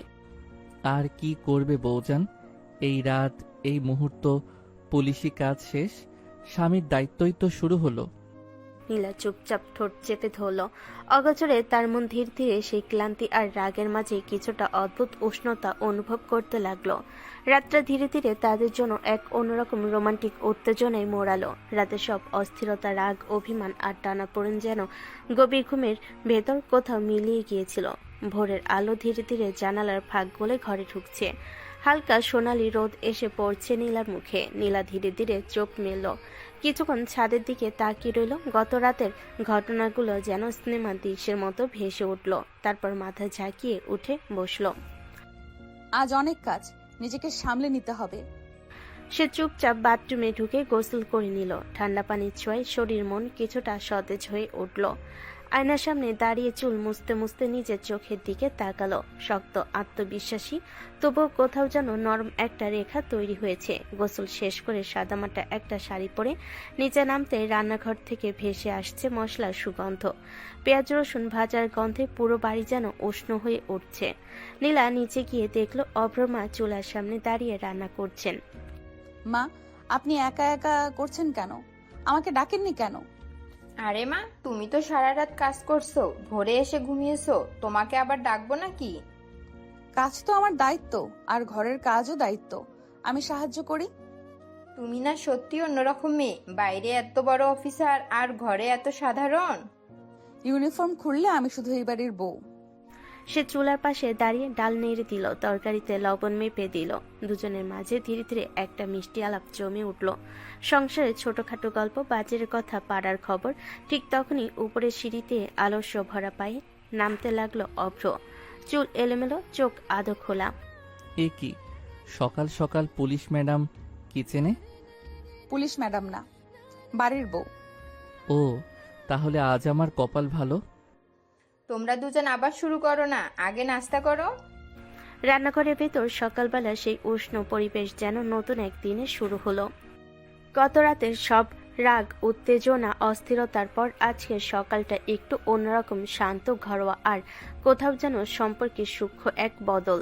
সকালের নাস্তার টেবিল ভরে গেছে গরম পরোটা, ডাল আর ডিম ভাজিতে। রান্নাঘরের উষ্ণ গন্ধে ঘরটা ভরে আছে। নীলা প্লেটে খাবার তুলে বসেছে, কিন্তু চোখে সেই আগের দৃঢ়তা, যেন মনটা পুরোপুরি বিশ্রাম নেয়নি। অভ্র চেয়ারে হেলান দিয়ে বলল, আজকে কিন্তু আর কোনো কেস না, আজ শান্তিতে খাওয়া হবে। আমার হাতে কি সময় থাকে? দুইজনেই চুপচাপ খাও, সকাল সকাল ঝগড়া করো না। ঠিক তখনই নীলার ফোনটা টেবিলের উপর কাঁপতে শুরু করলো। স্ক্রিনের থেকে ভেসে উঠল থানা। টেবিলের পরিবেশ মুহূর্তেই বদলে গেল। নীলা ফোনটা রিসিভ করতে ওপাশ থেকে তাড়াহুড়ো ভরা কণ্ঠ। ম্যাম, আসামি রায়হানের উপর আমরা কড়া নজর রেখেছিলাম। এখন সে বিদেশে পালানোর প্ল্যান করছে। আজ রাতের ফ্লাইটের চেষ্টা করছে। লোকেশন? ম্যাম, এয়ারপোর্টের দিকে মুভ করছে। আমাদের টিম ফলো করছে। আমি এক্ষুনি আসছি। ওকে হাতে নাতে ধরবো, এক পাও বের হতে পারবে না। এখনই? নাস্তা তো শেষ করলেন না? অপরাধীরা সময় দেখে পালায় না অব্র। দায়িত্ব ডাকলে আমাকে যেতে হবে। সাবধানে যেও মা। চিন্তা করবেন না, আজই শেষ করব এই কেস। আমি যাচ্ছি আপনার সাথে। না, এটা অফিসিয়াল অপারেশন। তুমি শুধু অফিসার না, আপনি আমার স্ত্রীও। বিপদে একা যেতে দেব না। ফোনটা কেটে যাওয়ার পরও কয়েক সেকেন্ড নীলা স্থির দাঁড়িয়ে রইল। চোখের ভেতর আগুনের মতো দৃঢ়তা, ঠোঁট শক্ত করে চেপে ধরা। সকালের শান্ত পরিবেশ যেন মুহূর্তেই বদলে গেছে। সে ধীরে ধীরে সিঁড়ি পেয়ে উপরে উঠতে লাগলো। প্রতিটা পা ফেলার যেন একটা সিদ্ধান্তের শব্দ। অভ্র নিচ থেকে তাকিয়ে আছে। নীলা, এখন কথা বলার সময় না। রুমে ঢুকে দরজাটা ভেতর থেকে লাগিয়ে দিল। কয়েক সেকেন্ড দেওয়ালের সাথে হেলান দিয়ে চোখ বন্ধ করলো। তারপর ধীরে আলমারির দরজা খুলল। ভেতরে ঝুলছে তার ইউনিফর্ম, ইস্ত্রি করা পরিপাটি, গর্বের প্রতীক। নীলা ইউনিফর্মটা হাতে তুলে নিল, আঙ্গুল বুলিয়ে নিল কাঁধের ব্যাজে। আজ পালাতে পারবো না রায়হান। সে দ্রুত শাড়ি বদলে ইউনিফর্ম পরে নিল। বোতামগুলো এক এক করে লাগাতে লাগাতে তার চোখের কোমলতা মিলিয়ে গেল। জায়গা নিল কঠোর দায়িত্ববোধ। কোমরে বেল্ট পরল, হোল স্টারে সার্ভিস পিস্তল ঠিক করলো। চুল শক্ত করে বেঁধে আয়নার সামনে দাঁড়ালো। আয়নায় এখন আর ঘরের বউ না, দাঁড়িয়ে আছে এক সিনিয়র পুলিশ অফিসার। ঠিক তখন দরজায় হালকা নক। ঢুকবো? নীলা দরজা খুলল। অভ্র কিছুক্ষণ চুপচাপ তাকিয়ে রইল। তারপর শান্ত কণ্ঠে বলল, যখন ইউনিফর্ম পরেন আপনাকে আলাদা লাগে। কারণ তখন আমি শুধু তোমার নীলা না, আমি আইনের প্রতিনিধি। সাবধানে থাকবেন, লোকটা মরিয়া হয়ে আছে। মারিয়া অপরাধী যতই হোক, আইন তার চেয়ে শক্ত। সে ক্যাপটা হাতে নিয়ে বেরিয়ে গেল। সিঁড়ি দিয়ে নামার সময় বুটের শব্দে পুরো বাড়ি কেঁপে উঠছে যেন। মা দরজার পাশে দাঁড়িয়ে দোয়া পড়ছেন। আল্লাহ ভরসা মা। নীলা মায়ের দিকে তাকিয়ে হালকা মাথা নেড়ে বেরিয়ে গেল। বাইরে গাড়ির দরজা খুলতেই সকালে রোদ তার ইউনিফর্মে ঝিলিক দিল। আজ আর কোনো দ্বিধা নেই, আজ শুধু অভিযান। বাড়ির গেট পেরিয়ে পুলিশের জিপটা যখন রাস্তায় উঠল, তখন সকালের রোদ পুরো শহরটাকে জাগিয়ে তুলেছে। কিন্তু নীলার চোখে কোনো সকাল নেই, আছে শুধু দায়িত্ব, কৌশল আর তারা। ড্রাইভার আয়নায় তাকিয়ে বলল, ম্যাম, সরাসরি এয়ারপোর্টে? না, আগে থানায়। অপারেশনের প্ল্যান ছাড়া কেউ নড়বে না। জিপটা দ্রুত থানার ভেতর ঢুকলো। গেট খুলতেই কনস্টেবলরা সেলুট দিল। থানার ভেতরে ঢুকে নীলা সরাসরি কনফারেন্স রুমে গেল। টেবিলের ওপর ম্যাপ ছড়িয়ে দেওয়া হলো। কয়েকজন অফিসার দাঁড়িয়ে আছে প্রস্তুত হয়ে। রায়হান এখন পালানোর মুডে আছে। পালাতে চাইলে সে সরাসরি এয়ারপোর্টে যাবে না, মাঝপথে সেফ হাউসে লুকাতে পারে। ম্যাম, আমাদের সোর্স বলছে সে আজ দুপুরের আগেই বের হবে। এই 3টা রোড ব্লক করো। সাদা পোশাকে লোক থাকবে আর কেউ ফায়ার ওপেন করবে না আমার অর্ডার ছাড়া। আমরা তাকে জীবিত চাই। আজ কেউ ভুল করবে না। সে অনেক মেয়ের জীবন নষ্ট করেছে। আজ তার পালানোর শেষ দিন। দ্রুত টিম ভাগ হয়ে গেল। গাড়ির ইঞ্জিনের শব্দে পুরো থানা চত্বর গমগম করছে। কিছুক্ষণ পর খবর এলো, ম্যাম, টার্গেট গাড়ি নিয়ে বেরিয়েছে। ফলো করো, দূরত্ব বজায় রাখো। রাস্তার উপর হালকা ট্রাফিক। সামনে কালো রঙের একটা গাড়ি দ্রুত গতিতে এগোচ্ছে। অফিসার ফিসফিস করে বলল, ম্যাম, ও সন্দেহ করছে, স্পিড বাড়াচ্ছে। হঠাৎ রায়হানের গাড়ি একটা মোড়ে ঘুরে হঠাৎ ব্রেক করলো। দরজা খুলে দৌড় দিতে লাগলো ভেতরে গলির দিকে। নীলা জিপ থেকে নেমে চিৎকার করলো, রায়হান থামো, পুলিশের হাতে নিজেকে সমর্পণ করো। রায়হান পিছনে তাকিয়ে দৌড় বাড়ালো। নীলা দৌড়ে তাকে চেপে ধরলো। দুজন অফিসার মিলে মাটিতে ফেলে হাতকড়া পরিয়ে দিল। রায়হান হাঁপাতে হাঁপাতে বলল, ম্যাডাম, ভুল বুঝাবুঝি হয়েছে। আদালতে বলবে আইনের হাত লম্বা হয়। জানলে পালাতে আসতে না। হাতকড়া পরা অবস্থায় রায়হানকে গাড়িতে তোলা হলো। অপারেশন শেষ। নীলা সোজা হয়ে দাঁড়িয়ে গভীর শ্বাস নিল। রায়হানকে হাতকড়া পরিয়ে থানায় আনা হয়েছে। পুরো থানা জুড়ে এখন টান টান উত্তেজনা। মিডিয়ার লোকজন বাইরে ভিড় করছে। ভেতরে অফিসাররা রিপোর্ট তৈরি করছে। নীলা নিজের কেবিনে ঢুকে চেয়ারটাই বসলো। টেবিলের উপর ফাইল রাখা, সামনে আটক আসামি ডিটেলস। তার চোখে ক্লান্তি নেই, আছে দৃঢ়তা। ঠিক তখনই থানার বাইরে হঠাৎ হইচই শুরু হলো। একজন কনস্টেবল দৌড়ে এসে বলল, ম্যাম, এমপি সাহেব এসেছেন, খুব রেগে আছেন। ভেতরে আসতে বলুন। কিছুক্ষণ পর দরজা জোরে ঠেলে ভেতরে ঢুকলেন এমপি। চোখ লাল, কণ্ঠ উঁচু। এই কি শুরু করেছেন আপনি? আমার ছেলেকে হাত করা পরিয়েছেন। জানেন আমি কে? ঘরের ভেতর মুহূর্তে নীরবতা নেমে এলো। নীলা ধীরে চেয়ার থেকে উঠে দাঁড়ালো, কণ্ঠ ঠান্ডা কিন্তু ধারালো। আমি জানি আপনি কে, কিন্তু এই থানার ভেতরে সব আইনের অধীন। এটা রাজনৈতিক ষড়যন্ত্র। আমার ছেলেকে ফাঁসানো হয়েছে। এখনই ছেড়ে দিন তাকে। প্রমাণ যদি হয় আপনার ছেলে নির্দোষ, তাহলে তাকে সম্মানের সাথে ছেড়ে দেওয়া হবে, কিন্তু তার আগে না। আপনি বুঝতে পারছেন না কাদের সঙ্গে লাগছেন? আমি অপরাধের সঙ্গে লাগি, পরিচয়ের সঙ্গে না। ঘরের বাইরে দাঁড়িয়ে থাকা অফিসাররা নিঃশ্বাস আটকে শুনছে। এমপি আবার বললেন, আপনার চাকরি টিকবে না। আমার চাকরি জনগণের জন্য। ভয় দেখিয়ে আমাকে থামানো যাবে না। কিছুক্ষণ দুজনে চোকাচুকি। ঘরের ভেতরে যেন তীব্র বিদ্যুৎ চমকাচ্ছে। শেষমেশ এমপির আগে ফুসতে ফুসতে বেরিয়ে গেলেন। দরজা বন্ধ হতে একজন অফিসার বলল, চাপ আসবে। চাপ যতই আসুক, কেসটা প্রমাণ সহ শেষ করব। আইন বিক্রি হয় না। থানার ভিতর তখনও চাপা উত্তেজনা। এমপি বেরিয়ে যাওয়ার পরও পরিবেশ পুরোপুরি স্বাভাবিক হয়নি। অফিসাররা ফাইল নিয়ে ব্যস্ত। কেউ ফোনে রিপোর্ট দিচ্ছে, কেউ আসামি জবানবন্দি লিখছে। নীলা নিজের কেবিনে বসে কেস ডায়েরির পাতা উল্টাচ্ছে। চোখে ক্লান্তি নেই, কিন্তু ভেতরে জমে আছে দিনের চাপ। ঠিক তখন দরজায় হালকা নক। ভেতরে আসুন। দরজা খুলতেই অভ্র ঢুকে পড়ল। সাধারণ শার্ট প্যান্ট, কিন্তু মুখে চেনা দুষ্টু হাসি। নীলা অবাক হয়ে তাকালো। তুমি এখানে কেন? থানায় কি কাজ তোমার? বউজানকে মিস করছি, তাই চলে এলাম। এটা থানা, বাড়ি না, সিরিয়াস জায়গা। জানি তো, তাই ভাবলাম সিরিয়াস মুখটার একটু হাসি দরকার। রাতের কথা কিন্তু আমি ভুলে যাইনি অব্র। তুমি জোর করছো আমাকে। ঘরের বাতাস হঠাৎ ভারী হয়ে গেল। অভ্র মুখের হাসি একটু মিলান হলো, কিন্তু সে হালকা স্বরে বলল, জোর না, ভালোবেসেছি, মারিনি তো। ভালোবাসা মানে কারো ইচ্ছাকে অগ্রাহ্য করা না। আমি না বলেছিলাম। আপনি সবসময় দেয়াল তুলে রাখেন নীলা। আমি শুধু সেই দেয়াল ভাঙতে চেয়েছি।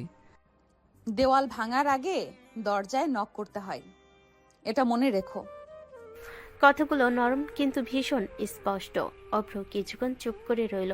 বাইরে কনস্টেবলের কণ্ঠ শোনা যাচ্ছে। ভেতরে অদ্ভুত নীরবতা। অভ্র ধীরে বলল, ঠিক আছে, হয়তো ভুল করেছি, কিন্তু আপনাকে হারাতে চাই না। আমাকে হারাতে না হলে আগে আমাকে বুঝতে শেখো। কেবিনের ভেতর তখনও ভারী নীরবতা। অভ্র চুপচাপ দাঁড়িয়ে আছে। নীলা টেবিলের উপর হাত রেখে কিছুক্ষণ চিন্তায় ডুবে। দুজনের মাঝখানে কথাগুলো বাতাসে ঝুলে আছে, অসমাপ্ত, অমীমাংসিত। ঠিক তখনই দরজায় তড়িঘড়ি নক। একজন সাব ইন্সপেক্টর ভেতরে ঢুকে স্যালুট করলো। স্যার, রায়হান কিছুতেই স্বীকার করছে না, বারবার বলছে সে নির্দোষ। নীলার চোখের ভেতর সঙ্গে সঙ্গে বদল এলো। ব্যক্তিগত আবেগ মুহূর্তেই সরিয়ে রাখলো সে। তারপর শক্ত কণ্ঠে বলল, ভিডিও রেকর্ডিং চালু আছে তো? জি ম্যাম, পুরো জেরা রেকর্ড হচ্ছে। ভালো, আমি আসছি। এখন আবার জেরা? অপরাধী স্বীকার না করলে প্রমাণ দিয়েই তাকে কোণঠাসা করতে হয়। সে কেবিন থেকে বেরিয়ে জেরা কক্ষের দিকে হাঁটতে লাগলো। বুটের শব্দ করিডোরে প্রতিধ্বনিত হচ্ছে। ভেতরে রায়হান চেয়ারে বসে, মুখে জেদি ভাব। ম্যাডাম, আমি কিছু করিনি, আপনারা আমাকে ফাঁসাচ্ছেন। নীলা সামনে এগিয়ে গিয়ে চেয়ার টেনে বসলো, চোখ সরাসরি তার চোখে। তারপর শক্ত কণ্ঠে রাগ নিয়ে বলল, তুমি ভাবছো চুপ থাকলেই বাঁচবে? ফরেনসিক রিপোর্ট এসেছে, কল রেকর্ড আছে, সিসিটিভি ফুটেজ আছে। সব সাজানো। সত্যি স্বীকার করানোর অনেক পদ্ধতি আছে, কিন্তু আমরা আইন মেনে কাজ করি। কেউ হাত তুলবে না, কোনো রকম জোরাজুরি হবে না, আইনের বাইরে এক পাও না। তবে মনে রেখো, মিথ্যা গল্প বেশিক্ষণ টেকে না, প্রমাণের সামনে সবাই সোজা হয়ে যায়। রায়হানের কপালে ঘাম জমেছে। নীলা শান্ত স্বরে বলল, এখনো সময় আছে, সত্যি বলো। আদালতে স্বীকারোক্তি দিলে আইনের চোখে সেটার মূল্য থাকে। ঘরে বাতাস ভারী, ক্যামেরা রেকর্ড করছে প্রতিটা শব্দ, প্রতিটা নিঃশ্বাস। বাইরে দাঁড়িয়ে অভ্র কাছের ওপার থেকে দেখছে। এই নীলা একেবারে অন্য মানুষ। যারা কক্ষের ভেতরের বাতাসটা ভারী হয়ে আছে। ঘড়ির কাঁটা টিকটিক শব্দ করছে, কিন্তু সেই শব্দ যেন উত্তেজনার নিচে চাপা পড়ে গেছে। রায়হান চেয়ারে হেলান দিয়ে বসে আছে, মুখে একরকম জেদি হাসি। ম্যাডাম, যতই চাপ দেন, আমি কিছু স্বীকার করব না। শেষবার জিজ্ঞেস করছি, ঘটনাস্থলে তুমি ছিলে কি না? না। ঠিক আছে, যেহেতু তুমি মুখে বলছো না, আমরা প্রমাণের ভাষায় কথা বলবো। তাকে লকআপে নাও, মেডিকেল চেক আপ করিয়ে আনো, সব নিয়ম মেনে। আপনারা কিছুই করতে পারবেন না, আমার বাবা এমপি।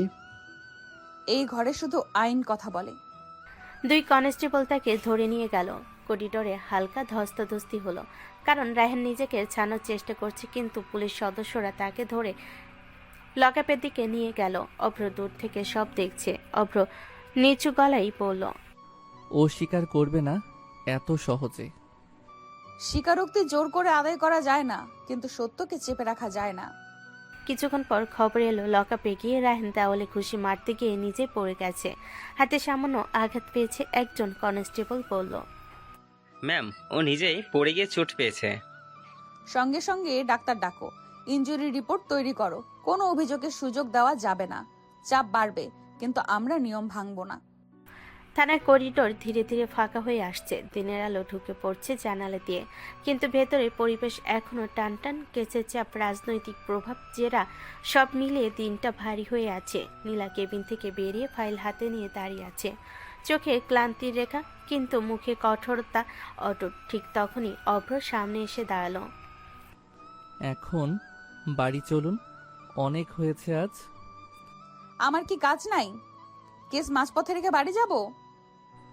কাজ তো সারা জীবনই থাকবে, কিন্তু স্বামী সেবা, সেটাও কিন্তু বড় কাজ। বেকার স্বামীর সেবা করার শখ আমার নাই। কয়েকজন অফিসার পাশ দিয়ে যেতে যেতে থমকে তাকালো, তারপর চুপচাপ সরে গেল। অভ্র ঠোঁট বাঁকিয়ে বলল, বেকার স্বামী তো আরো ভালো, সারাক্ষণ আপনার সঙ্গে সময় কাটাতে পারবে। কোনো অফিস টেনশন নাই, কোনো বসের ভয় নাই। চাই না বেকার স্বামী। আমার পাশে দাঁড়াতে হলে নিজের পরিচয় লাগবে, শুধু আমার ছায়া হয়ে থাকলে চলবে না। আপনি সবসময় এমন কথা বলেন যেন আমি অযোগ্য। অযোগ্য না, কিন্তু দায়িত্বহীনতা আমি পছন্দ করি না। আমি লড়াই করে এখানে এসেছি। আমার পাশে কেউ দাঁড়ালে সেও যেন নিজের জায়গায় দাঁড়িয়ে থাকে। কথাগুলো করিডোরে বাতাসে ভারী হয়ে ঝুলে রইল। অভ্র কিছুক্ষণ চুপ করে থাকলো, তারপর মৃদু গলায় বলল, ঠিক আছে, একদিন দেখাবো বেকার বলে যাকে অবহেলা করছেন সেই তোমার সমান হয়ে দাঁড়াবে। নীলা একবার তার দিকে তাকালো, সেই দৃষ্টিতে রাগ আছে কিন্তু কোথাও একটা চাপা প্রত্যাশাও লুকিয়ে আছে। যেদিন দাঁড়াবে সেদিন কথা বলবো, এখন সরে দাঁড়াও, আমার কাজ আছে। সে ঘুরে আবার নিজের কেবিনের দিকে চলে গেল। অভ্র করিডোরে দাঁড়িয়ে রইল, চোখে আবার দুষ্টু হাসি নেই, আছে এক ধরনের চ্যালেঞ্জার আগুন। থানার করিডোরে তখন বিকেলের আলো ঢুকে পড়েছে, অফিসাররা নিজেদের কাজে ব্যস্ত, কিন্তু বাতাসে এখনো চাপা টান। নীলা নিজের কেবিনের সামনে দাঁড়িয়ে কিছু নির্দেশ দিচ্ছিল, ঠিক তখনই তার চোখে পড়ল অভ্র একপাশে সরে গিয়ে ফোন কানে দিয়ে কথা বলছে। তার ভঙ্গিটা অদ্ভুত গম্ভীর, আর সেই চেনা হালকা দুষ্টু হাসিটা নেই। নীলা দূর থেকে তাকিয়ে রইল, অভ্র নিচু কিন্তু দৃঢ় কণ্ঠে বলছে, জি স্যার, নিশ্চিত খবর। বুঝেছি, এমপি নীলা ম্যামকে ফাঁদে ফেলতে ষড়যন্ত্র করছে। ঠিক আছে, যারা যারা এই কাজে সাহায্য করছে সবাইকে নজরে রাখুন, প্রয়োজন হলে থানায় ঢুকিয়ে দিন, প্রমাণ সহ কাজ হবে। তার গলায় এমন কৃতিত্ব যেন সে আদেশ দিতে অভ্যস্ত। অভ্র আবার বলল, না ম্যাম, কিছু জানবে না এখনই। না ম্যাম, কিছু জানবে না এখনই, সময় হলে জানানো হবে। আগে ওনার নিরাপত্তা নিশ্চিত করুন। ফোন কেটে দিল। দূরে দাঁড়িয়ে থাকা নীলা শুধু দেখছে অভ্র কথা বলছে, কিন্তু কি কথা বলছে সে জানে না। তার মনে হালকা প্রশ্ন জাগলো, এত গম্ভীর ভাবে কার সাথে কথা বলছে? অভ্র ফোন পকেটে রেখে আবার আগের মতো স্বাভাবিক ভঙ্গিতে হাঁটতে শুরু করলো। মুখে আবার সে হালকা হাসি, কিন্তু চোখে চোখে এক অদ্ভুত গভীরতা। নীলা ধীরে এগিয়ে এলো। কার সাথে কথা বলছিলে? এমনি একটা পুরনো বন্ধুর সাথে। থানার সামনে দাঁড়িয়ে এত গম্ভীর ভাবে বন্ধুর সাথে কথা বলতে হয়? সবাইকে সবকিছু জানাতে হয় না ম্যাডাম। কথাটা বলে সে সামনে হাঁটতে লাগলো। নীলা স্থির দাঁড়িয়ে রইল। আজ প্রথমবার তার মনে হলো এই ছেলেটা কি সত্যি শুধু বেকার জুনিয়র, নাকি তার পিছনে কিছু লুকানো আছে। থানার ভেতরে শেষ বিকেলের আলো ধীরে ধীরে ফিকে হয়ে আসছে। কেস ডায়েরির শেষ পাতায় সই করে কলমটা নামিয়ে রাখলো নীলা। সারাদিনের দৌড়ঝাঁপ, জেরা, রাজনৈতিক চাপ সব মিলিয়ে শরীরটা অবসন্ন। সে চেয়ার থেকে উঠে জানালার বাইরে তাকালো। মনে হলো আজকের দিনটা খুব লম্বা ছিল। একটু হাওয়া দরকার, মাথাটা পরিষ্কার করতে হবে। ফাইল গুছিয়ে কেবিন থেকে বের হলো। করিডোর প্রায় ফাঁকা। গেটের দিকে হাঁটতে হাঁটতে তার চোখ হঠাৎ থেমে গেল। থানার বাইরে রাস্তার পাশে অভ্র তার বাইকে হেলান দিয়ে দাঁড়িয়ে আছে, দুহাত বুকের সামনে ভাঁজ করা, মাথা সামান্য নিচু, যেন অনেকক্ষণ ধরেই অপেক্ষা করছে। নীলা থেমে গেল। তুমি এখনো যাওনি? বলেছিলাম না আজ আপনাকে একা ছাড়বো না। এখন আবার কি নতুন নাটক? চলুন ম্যাডাম। কোথায়? থানার বাইরে দুনিয়াটা কেমন আছে সেটা দেখাতে। ঠিক আছে, কিন্তু বেশিক্ষণ না। অভ্র বাইক স্টার্ট দিল। ইঞ্জিনের শব্দে সন্ধ্যার নীরবতা কেঁপে উঠল। নীলা পিছনে উঠে বসলো। প্রথমে একটু দূরে বসেছিল, কিন্তু বাইক গতি পেতেই স্বাভাবিকভাবে সামান্য ধরে নিল অভ্রর কাঁধ। রাস্তার বাতাসে দিনের ক্লান্ত ধীরে ধীরে উড়ে যেতে লাগলো। শহরে ব্যস্ততা পেছনে ফেলে বাইকটা নদী পাড়ের দিকে এগোলো। নদীর ধারে পৌঁছাতে ঠান্ডা বাতাস মুখে এসে লাগলো। সূর্য ডুবে যাচ্ছে, আকাশে কমলা আর বেগুনি রঙের মিশ্রণ। অভ্র বাইক থামিয়ে বলল, নেমে পড়ুন ম্যাডাম, আজকের জন্য আপনার আদালত এখানে। নীলা ধীরে নামলো। নদীর দিকে তাকিয়ে কিছুক্ষণ চুপ করে রইল। জলের উপর সূর্যের শেষ আলো ঝিকমিক করছে। অনেকদিন পর এভাবে বের হলাম। আপনি সব সময় যুদ্ধের ময়দানে থাকেন, মাঝে মাঝে নিজের জন্যেও একটু সময় রাখা উচিত। আর তুমি সারাদিন আমাকে চ্যালেঞ্জ দাও, আবার শেষে এখানে নিয়ে আসো কেন? কারণ আপনার রাগের আড়ালে যে মেয়েটা লুকিয়ে আছে তাকে আমি হারাতে চাই না। নদীর হাওয়া দুজনের মাঝখানে নরম হয়ে বইছে।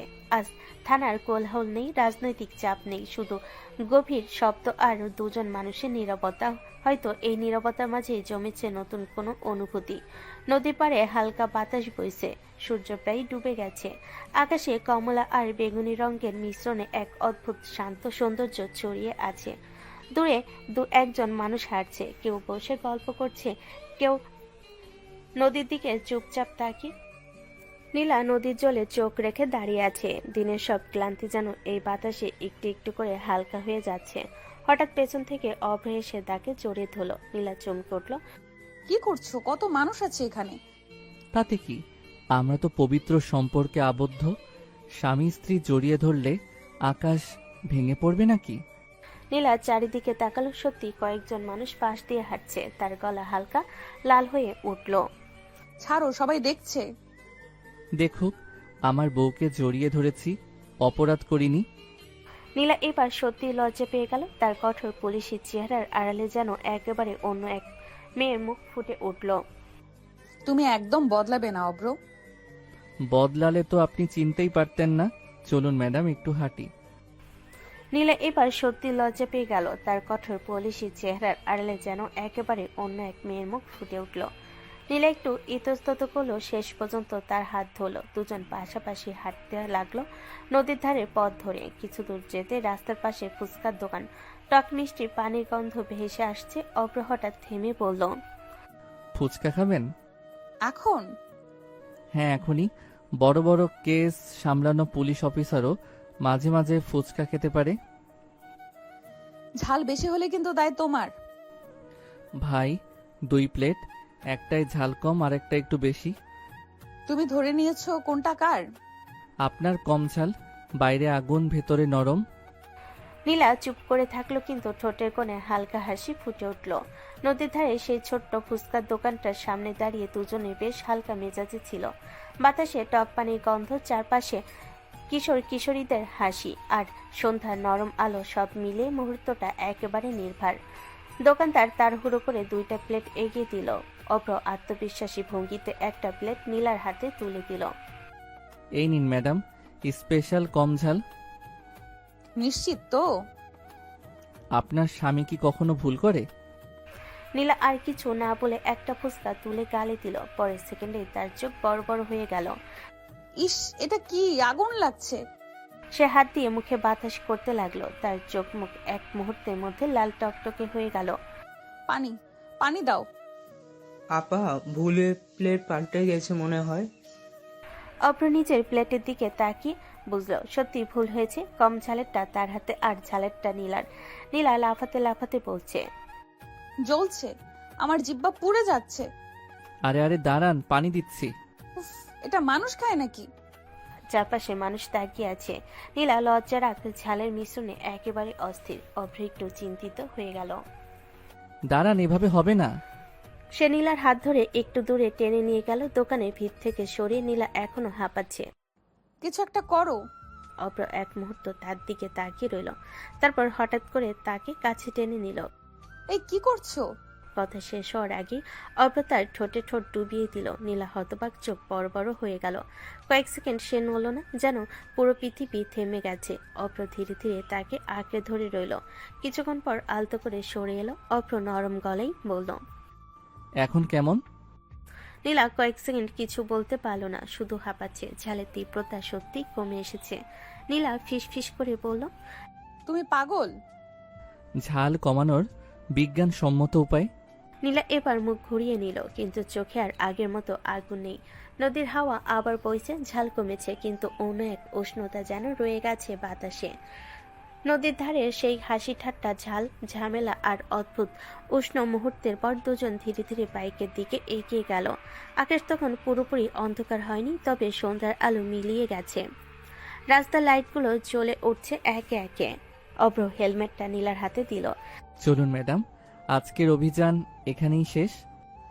অভিযান তোমার ছিল, আমি তো শুধু ঝালের শিকার।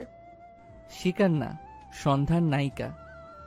নীলা আর কিছু বলল না, চুপচাপ বাইকে উঠে বসলো। ফেরার পথটা আগের চেয়ে শান্ত। দুজনেই যেন নিজের ভাবনায় ডুবে গেল। বাড়ি গেটে পৌঁছে নীলা নামতে বলল, আজকে অনেক নাটক হলো। জীবনটাই তো নাটক, আমরা শুধু ডায়লগ বলি। আমি গোসল করে আসছি, মাথাটা পরিষ্কার করতে হবে। অভ্র দরজার পাশে দাঁড়িয়ে তাকিয়ে রইল। কিছুক্ষণ পর বাথরুমে দরজা খুলল। ভেতর থেকে বেরিয়ে এলো একেবারে অন্যরকম নীলা। ভেজা চুল পেছনে ছড়িয়ে আছে, সাদামাটা কিন্তু পরিপাটি একটা শাড়ি পরা। মুখে কোনো মেকআপ নেই, তবুও এক অদ্ভুত। অভ্র কিছুক্ষণ তাকিয়ে রইল। সুন্দর লাগছে জান। আমি কারো জান না। কারো হওয়ার দরকার নাই, আমার হলেই হবে। এত সহজ না আমাকে পাওয়া। আমি তো সহজ কিছু চাই না, কঠিন জিনিস জিততেই ভালো লাগে। দেখাই যাবে। সময় লাগুক, তবুও একদিন আপনি নিজেই বলবেন আমি শুধু তোমার। ঘরের ভেতর হালকা নীরবতা জমেছিল। জানালা পর্দা নড়ছে, ভেজা চুল কাঁধে ছড়িয়ে আয়নার সামনে দাঁড়িয়ে আছে নীলা। অভ্র এখনো তাকিয়ে আছে তার দিকে, চোখে মিশ্র অনুভূতি, অর্ধেক দুষ্টুমি, অর্ধেক গভীরতা। নীলা আয়নায় তার দিকে দৃষ্টি ফেলল। হয়েছে তোমার ডায়লগ? ডায়লগ না, মনের কথা। মনের কথা পরে শুনবো। এখন নিচে গিয়ে মাকে রান্নার কাজে সাহায্য করি। পুলিশ অফিসার হয়ে কিচেন ডিউটি? দায়িত্ব মানে শুধু কেস না, সংসারও একটা দায়িত্ব। কথা শেষ করে তার দরজা খুলে নিচে নেমে গেল। তার শাড়ির আঁচল সিঁড়ি দিয়ে নামতে নামতে হালকা দুলছে। অভ্র কিছুক্ষণ দরজার দিকে তাকিয়ে রইল, তারপর ধীরে দরজা বন্ধ করলো। মুখের হাসি মিলিয়ে গেল। সে বাথরুমে গিয়ে মুখে পানি ছিটালো, দ্রুত ফ্রেশ হয়ে বের হলো। টেবিলের উপরে রাখা ল্যাপটপ খুলে বসলো। স্ক্রিনে আলো পড়তেই মুখের চেহারা পুরো বদলে গেল। একেবারে গম্ভীর মনোযোগী কিবোর্ডে দ্রুত আঙ্গুল চালাতে লাগলো। কিছু ফাইল খুললো, কিছু তথ্য চেক করলো, তারপর ফোনটা হাতে নিল, ডায়াল করলো একটা নাম্বার। 2 রিংয়ের পর ওপাশ থেকে গম্ভীর কণ্ঠ। জি স্যার। রায়হানের সব ব্যাকগ্রাউন্ড চাই, ব্যাংক ট্রানজেকশন, বিদেশি কানেকশন, কার সাথে মুভ করছিল সব। একটা তথ্য বাদ যাবে না। হয়ে যাবে স্যার। আর শুনুন, এমপির অফিসে কারা কারা ঘনিষ্ঠভাবে জড়িত তাদের নামের তালিকাও চাই, দ্রুত। কল কেটে গেল। অভ্র কিছুক্ষণ চুপচাপ স্ক্রিনের দিকে তাকিয়ে রইল। তার চোখে এখন আর সেই হালকা বেকার ছেলে নির্লিপ্ত ভাব নেই, বরং সেখানে আছে পরিকল্পনা, ক্ষমতা এবং অদৃশ্য এক প্রভাব। নিচে রান্নাঘর থেকে নীলার হাসির শব্দ ভেসে আসছে, আর উপরে ল্যাপটপের আলোয় বসে আছে এক মানুষ, যার সাধারণ চেহারার আড়ালে লুকিয়ে আছে এক গভীর অজানা এক সত্য। নিচের রান্নাঘরটা তখন একেবারে ঘরোয়া উষ্ণতায় ভরে গেছে। চুলার কড়াইতে তরকারি ফুটছে, পেঁয়াজ রসুন ভাজার গন্ধে পুরো ঘরটা মোমো করছে। নীলা শাড়ির আঁচল গুটিয়ে সবজি কেটে দিচ্ছে। আজ তো তোমাকে খুব ফুরফুরে লাগছে মা। ফুরফুরে না মা, একটু শান্ত বলা যায়। কাজের চাপ কমেছে নাকি? চাপ তো কমে না, তবে মাঝে মাঝে মনে হয় সবকিছুর বাইরে একটু স্বাভাবিক জীবন দরকার। সংসারেই মানুষকে স্বাভাবিক রাখে।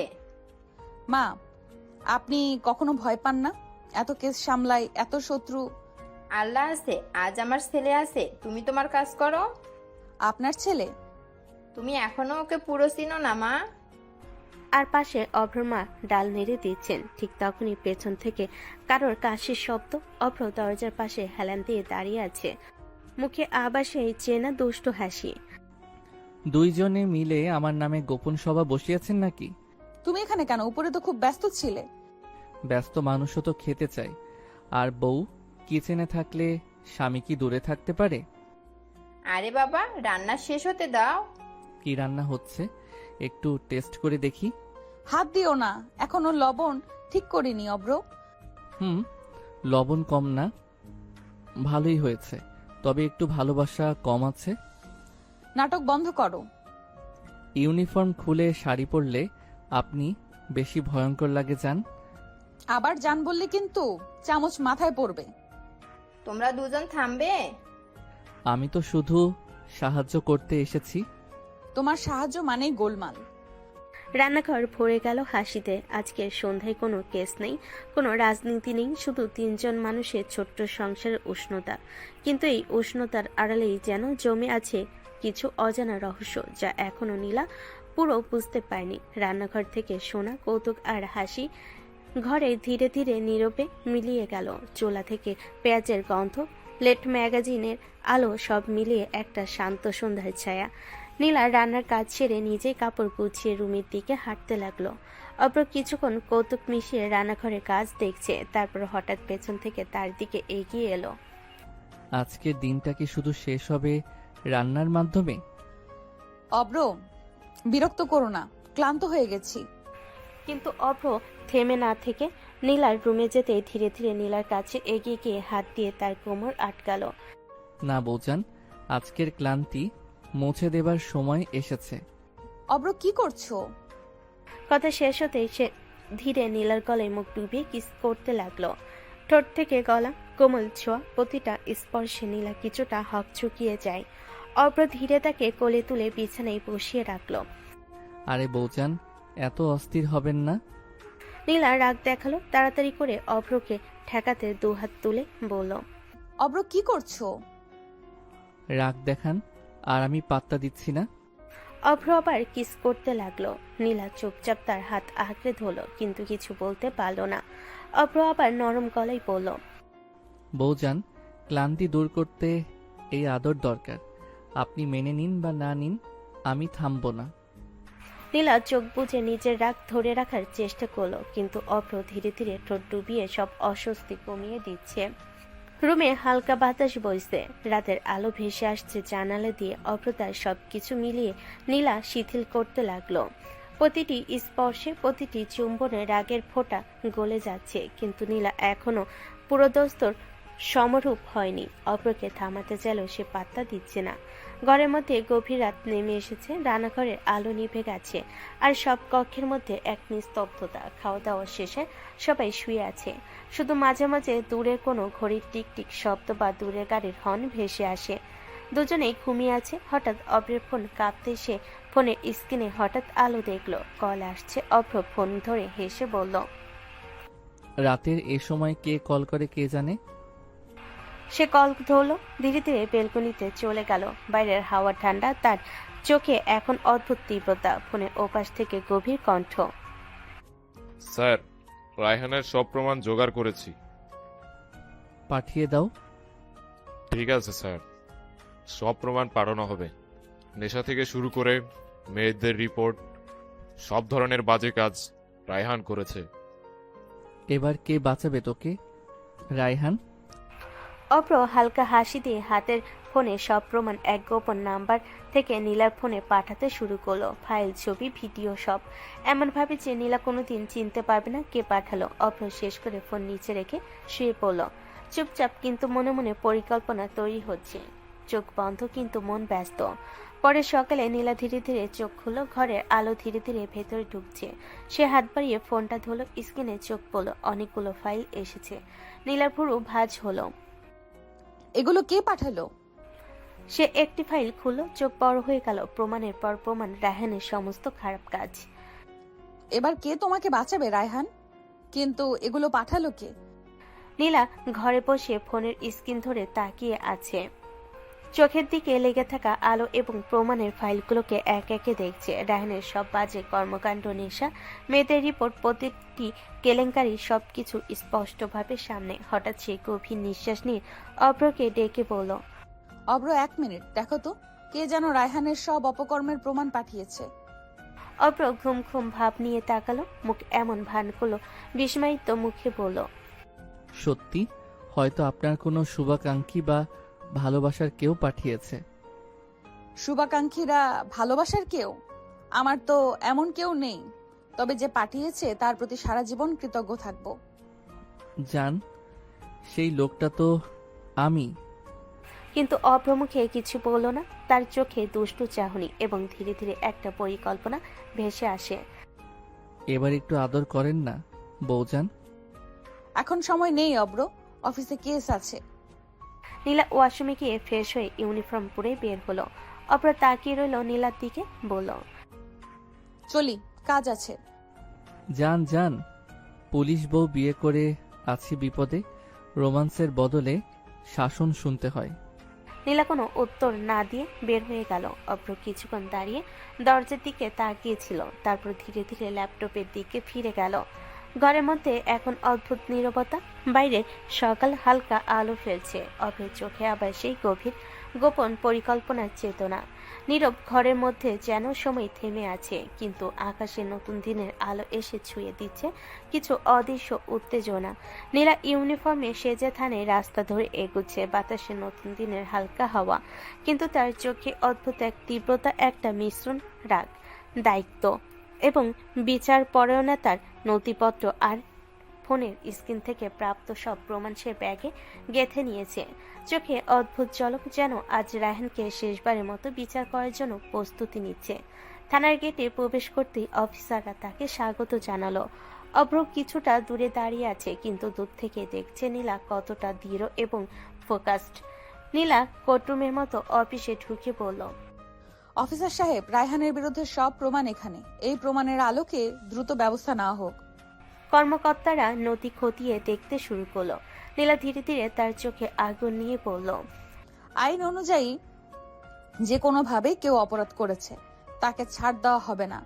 রায়হান প্রমাণের বাইরে যেতে পারবে না। এদিকে এমপি খবর পেয়ে থানায় এলো, মুখ লাল, চোখে আগুন ভরা। তিনি রেগে গর্জে উঠে বলল, কি হচ্ছে? আমি বললাম আমার ছেলে নির্দোষ, তুমি কিভাবে এই প্রমাণ দিয়ে তাকে ফাঁদে ফেলছো? প্রমাণ যদি ঠিক থাকে তাহলে আইন অনুযায়ী ব্যবস্থা হবে। আপনার ছেলে যদি সত্যিই নির্দোষ প্রমাণ দেখিয়ে ছেড়ে দেওয়া হবে। আপনার ছেলে যদি সত্যিই নির্দোষ প্রমাণ হয়, প্রমাণ দেখিয়ে ছেড়ে দেওয়া হবে আগে না, নয়তো আইনের চোখে সামনে সব শাস্তি অব্যাহত থাকবে। এমপি রেগে রেগে তোলপাড় করছে, চিৎকার করছে, কিন্তু নীলা একদম অটল। এই শহরের আইনবাহী মানুষ হিসেবে আমি দায়িত্ব পালন করেছি। আপনার রাগ আইনকে পরিবর্তন করতে পারবে না। কর্মকর্তারা অবাক হয়ে দেখছে এমপি ক্রমশ হালকা হয়ে আসছে, কিন্তু রাগে তার আগুন এখনো ঝলমল করছে। নীলা ঠান্ডা কিন্তু ভিতরে আগুন নিয়ে বলল, আপনার ছেলে আইন অনুযায়ী বিচার পাবেই, ক্ষমতা দিয়ে পার পাবে না। রায়হান থরথর করে কাঁপছে। প্রতিটি প্রমাণের সামনে সে অন্ধ হয়ে গেছে। থানার কক্ষে সব প্রমাণ খতিয়ে দেখা হলো। রায়হানের কেলেঙ্কারি, নেশা, মেয়েদের প্রতি অবহেলা এবং প্রতিটি বাজে কর্মকাণ্ড সবই স্পষ্ট। আদালত ও থানার কর্মকর্তা একসঙ্গে নিশ্চিত হলো যে কোনোভাবে রায়হানকে ছাড় দেওয়া সম্ভব নয়। নীলা তার চেয়ারে বসে সবকিছু নজর রাখছে, চোখে অদ্ভুত তীব্রতা, মুখে কঠিন এক অঙ্গীকার, আইন মেনেই বিচার। কর্মকর্তা নীরবভাবে নথি যাচাই করছে, এখনো কলম দিয়ে নোট নিচ্ছে, কখনো হাতে কলমে প্রমাণ গুছাচ্ছে। অপ্র কিছুক্ষণ আগে এসেছে। অপ্র দূরে দাঁড়িয়ে দেখছে, মুখে মৃদু হাসি, মনে মনে বলছে, জান, তোমার সাহস সত্যিই অসাধারণ। রায়হানকে সকল অপরাধের জন্য যাবজ্জীবন কারাদণ্ড দেয়া হলো। রায়হান কেঁপে উঠল, শ্বাস আটকে আছে, চোখে ভয়। আর এমপি সের আগে অগ্নিগর্ভ, কিন্তু আদালত, আইন তাকে কোনো সুযোগ দেয়নি। নীলা ধীরে ধীরে দাঁড়িয়ে বলল, বিচার হয়েছে, আইন মানা হয়েছে, কেউ প্রমাণের বাইরে যাবে না। কোর্টে বড় অফিসার, যিনি সব প্রমাণ খতিয়ে দেখেছেন, নীলার দিকে তাকিয়ে বললেন, নীলা, তোমার সাহস, সততা এবং দৃঢ়তা দেখে আমাদের অফিসকে গর্বিত লাগছে। তোমাকে প্রমোশন দেওয়া হলো, সিনিয়র অফিসার হিসেবে দায়িত্বও বাড়ছে। ধন্যবাদ স্যার, আমার কাজ শেষ হয়নি, এখনো অনেক দায়িত্ব বাকি। বৌজান, আমি বলেছিলাম আপনি সবকিছু পারবেন। আর দেখেন তো, সব প্রমাণ সত্যি হলে আইনও জয় করে। শুধু আইন নয় অব্র, সাহস আর সঠিক প্রমাণ, এ দুটো থাকলেই বিচার হয়। আর আমি থাকলে সব সময় আপনার পাশে বৌজান। দেখব বেকার স্বামী সারাক্ষণ পাশে থাকবে কিনা। দিনের কাজ শেষ। থানার ঘরে এখন নিস্তব্ধতা। কাগজপত্র সরানো হয়েছে। অফিসাররা প্রত্যেকে নিজ নিজ ডেস্কে ফিরে গেছে। দুপুর থেকে সন্ধ্যার ব্যস্ততা শেষে নীলা এবার অফিসের বাইরে। অভ্র তার দিকে এগিয়ে আসলো, চোখে দুষ্ট হাসি। বৌজান, চলুন বাড়ি যাই, আজ তো ডিউটি শেষ। নীলা বাইকের দিকে এগোলো, হেলমেট পরলো এবং ধীরে ধীরে বসলো। অভ্র তার পাশে বসলো, বাইকের হ্যান্ডেল ধরে বসলো। নীলা ধীরে ধীরে বলল, অব্র, এই সব প্রমাণ কে পাঠালো সেটা বুঝতে পারছি না, পরিচয় লুকিয়েছিল। জান, এই কাজটা তো আমি করেছি, কিন্তু আপনি জানতে পারবেন না। অভ্র হেলমেট ঠিক করে ধরে বাইক স্টার্ট করলো। অভ্র তখনই ধীরে ধীরে নরম ভঙ্গিতে বলল, তবে আপনি আজ খুব মনোযোগী ছিলেন। অফিসের কাজ শেষ, এখন ব্যক্তিগত সময়। ব্যক্তিগত সময়? তাহলে একটু রোমান্টিক দুষ্টামি করা যাক। দুষ্টুমি?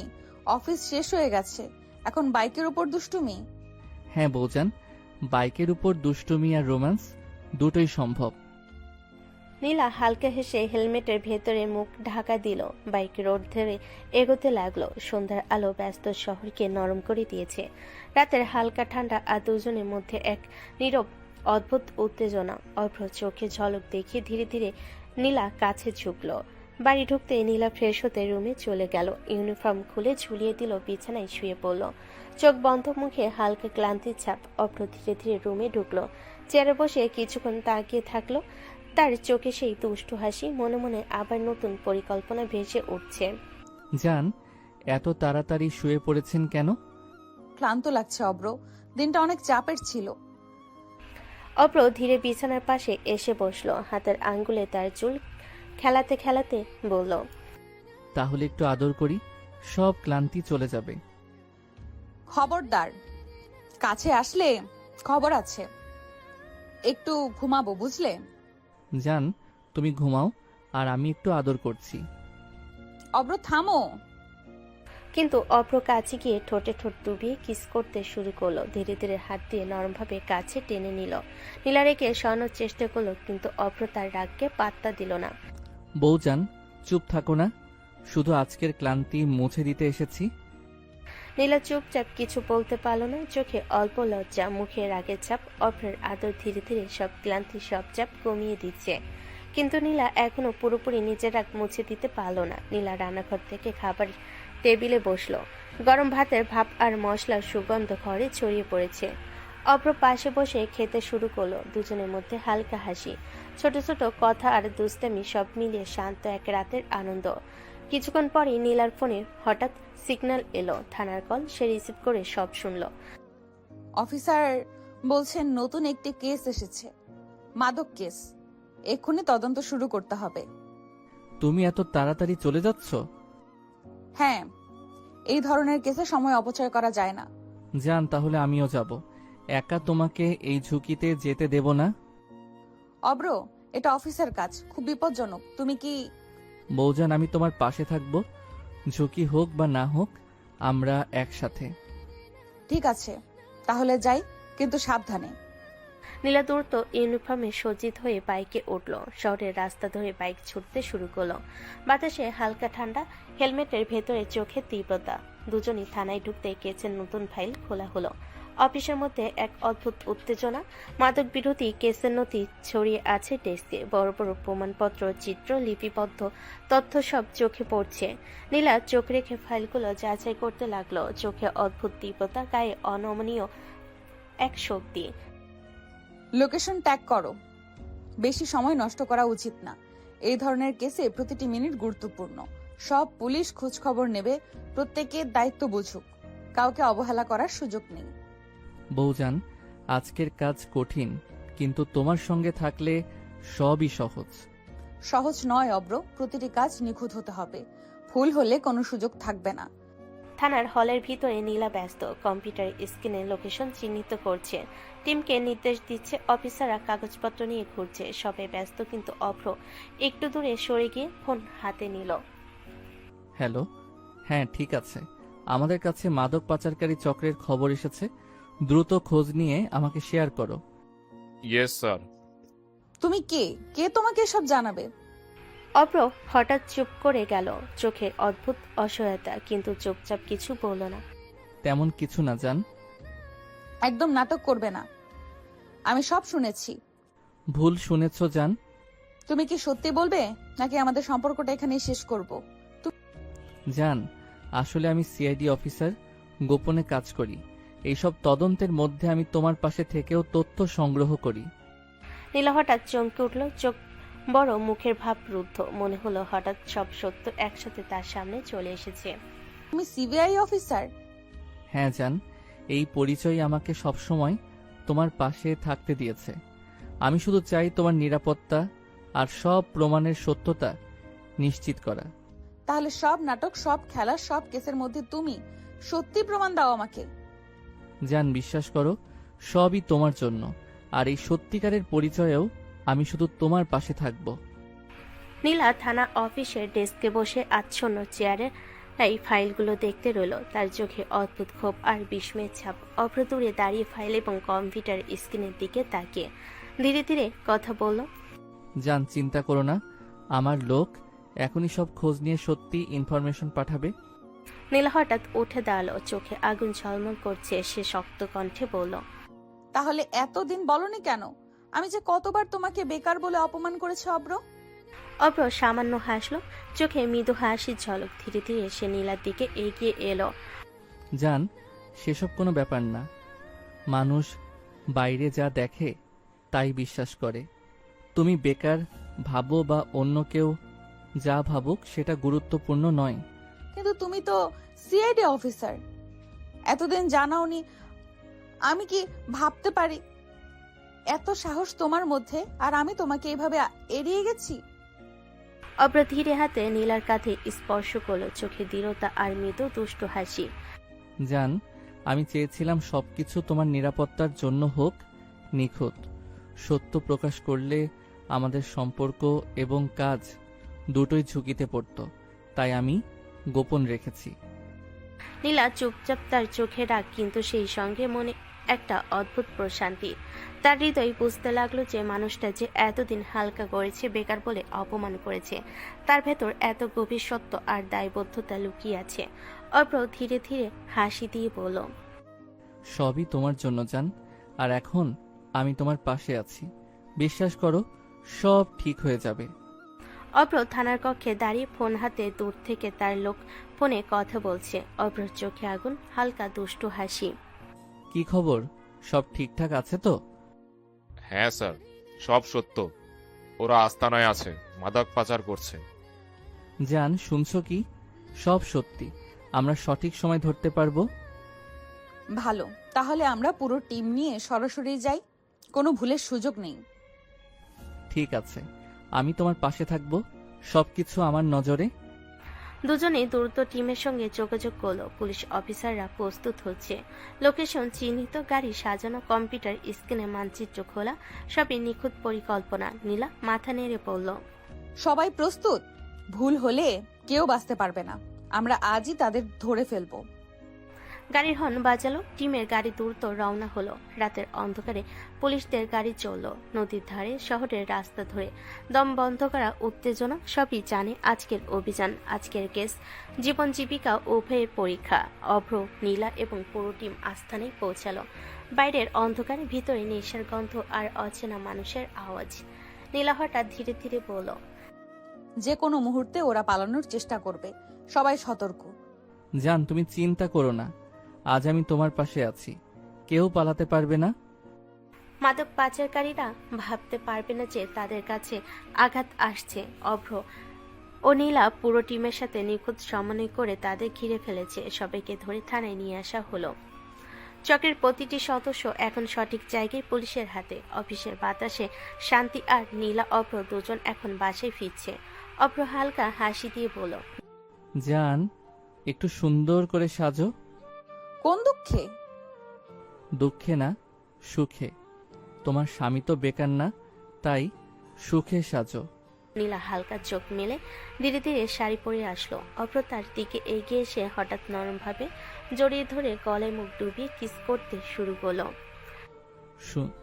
জান, সুন্দর লাগছে। নীলা লজ্জায় ধাক্কা দিল, কিন্তু অভ্র পাত্তা দিল না। অভ্র ধীরে ধীরে নীলাকে কোলে তুলে বিছানায় শুয়ে দিল। চোখে দুষ্টু হাসি, কিন্তু হৃদয়ে গভীর ভালোবাসা। জান, আজ অনেক কাজ হয়েছে, এবার শুধু তোমার জন্য সময়। তার ঠোঁটে ঠোঁট ডুবিয়ে কিস করতে লাগলো। নীলা প্রথমে চুপচাপ, একটু লজ্জা, তারপর তার হৃদয় নরম হতে লাগলো। ঘর ভরে গেল আদর আর কোমলতার মিশ্রণে। হাতে ছোঁয়া, চোখে চোখ রাখা সেই মুহূর্তগুলো যেন সময় থেমে গেছে।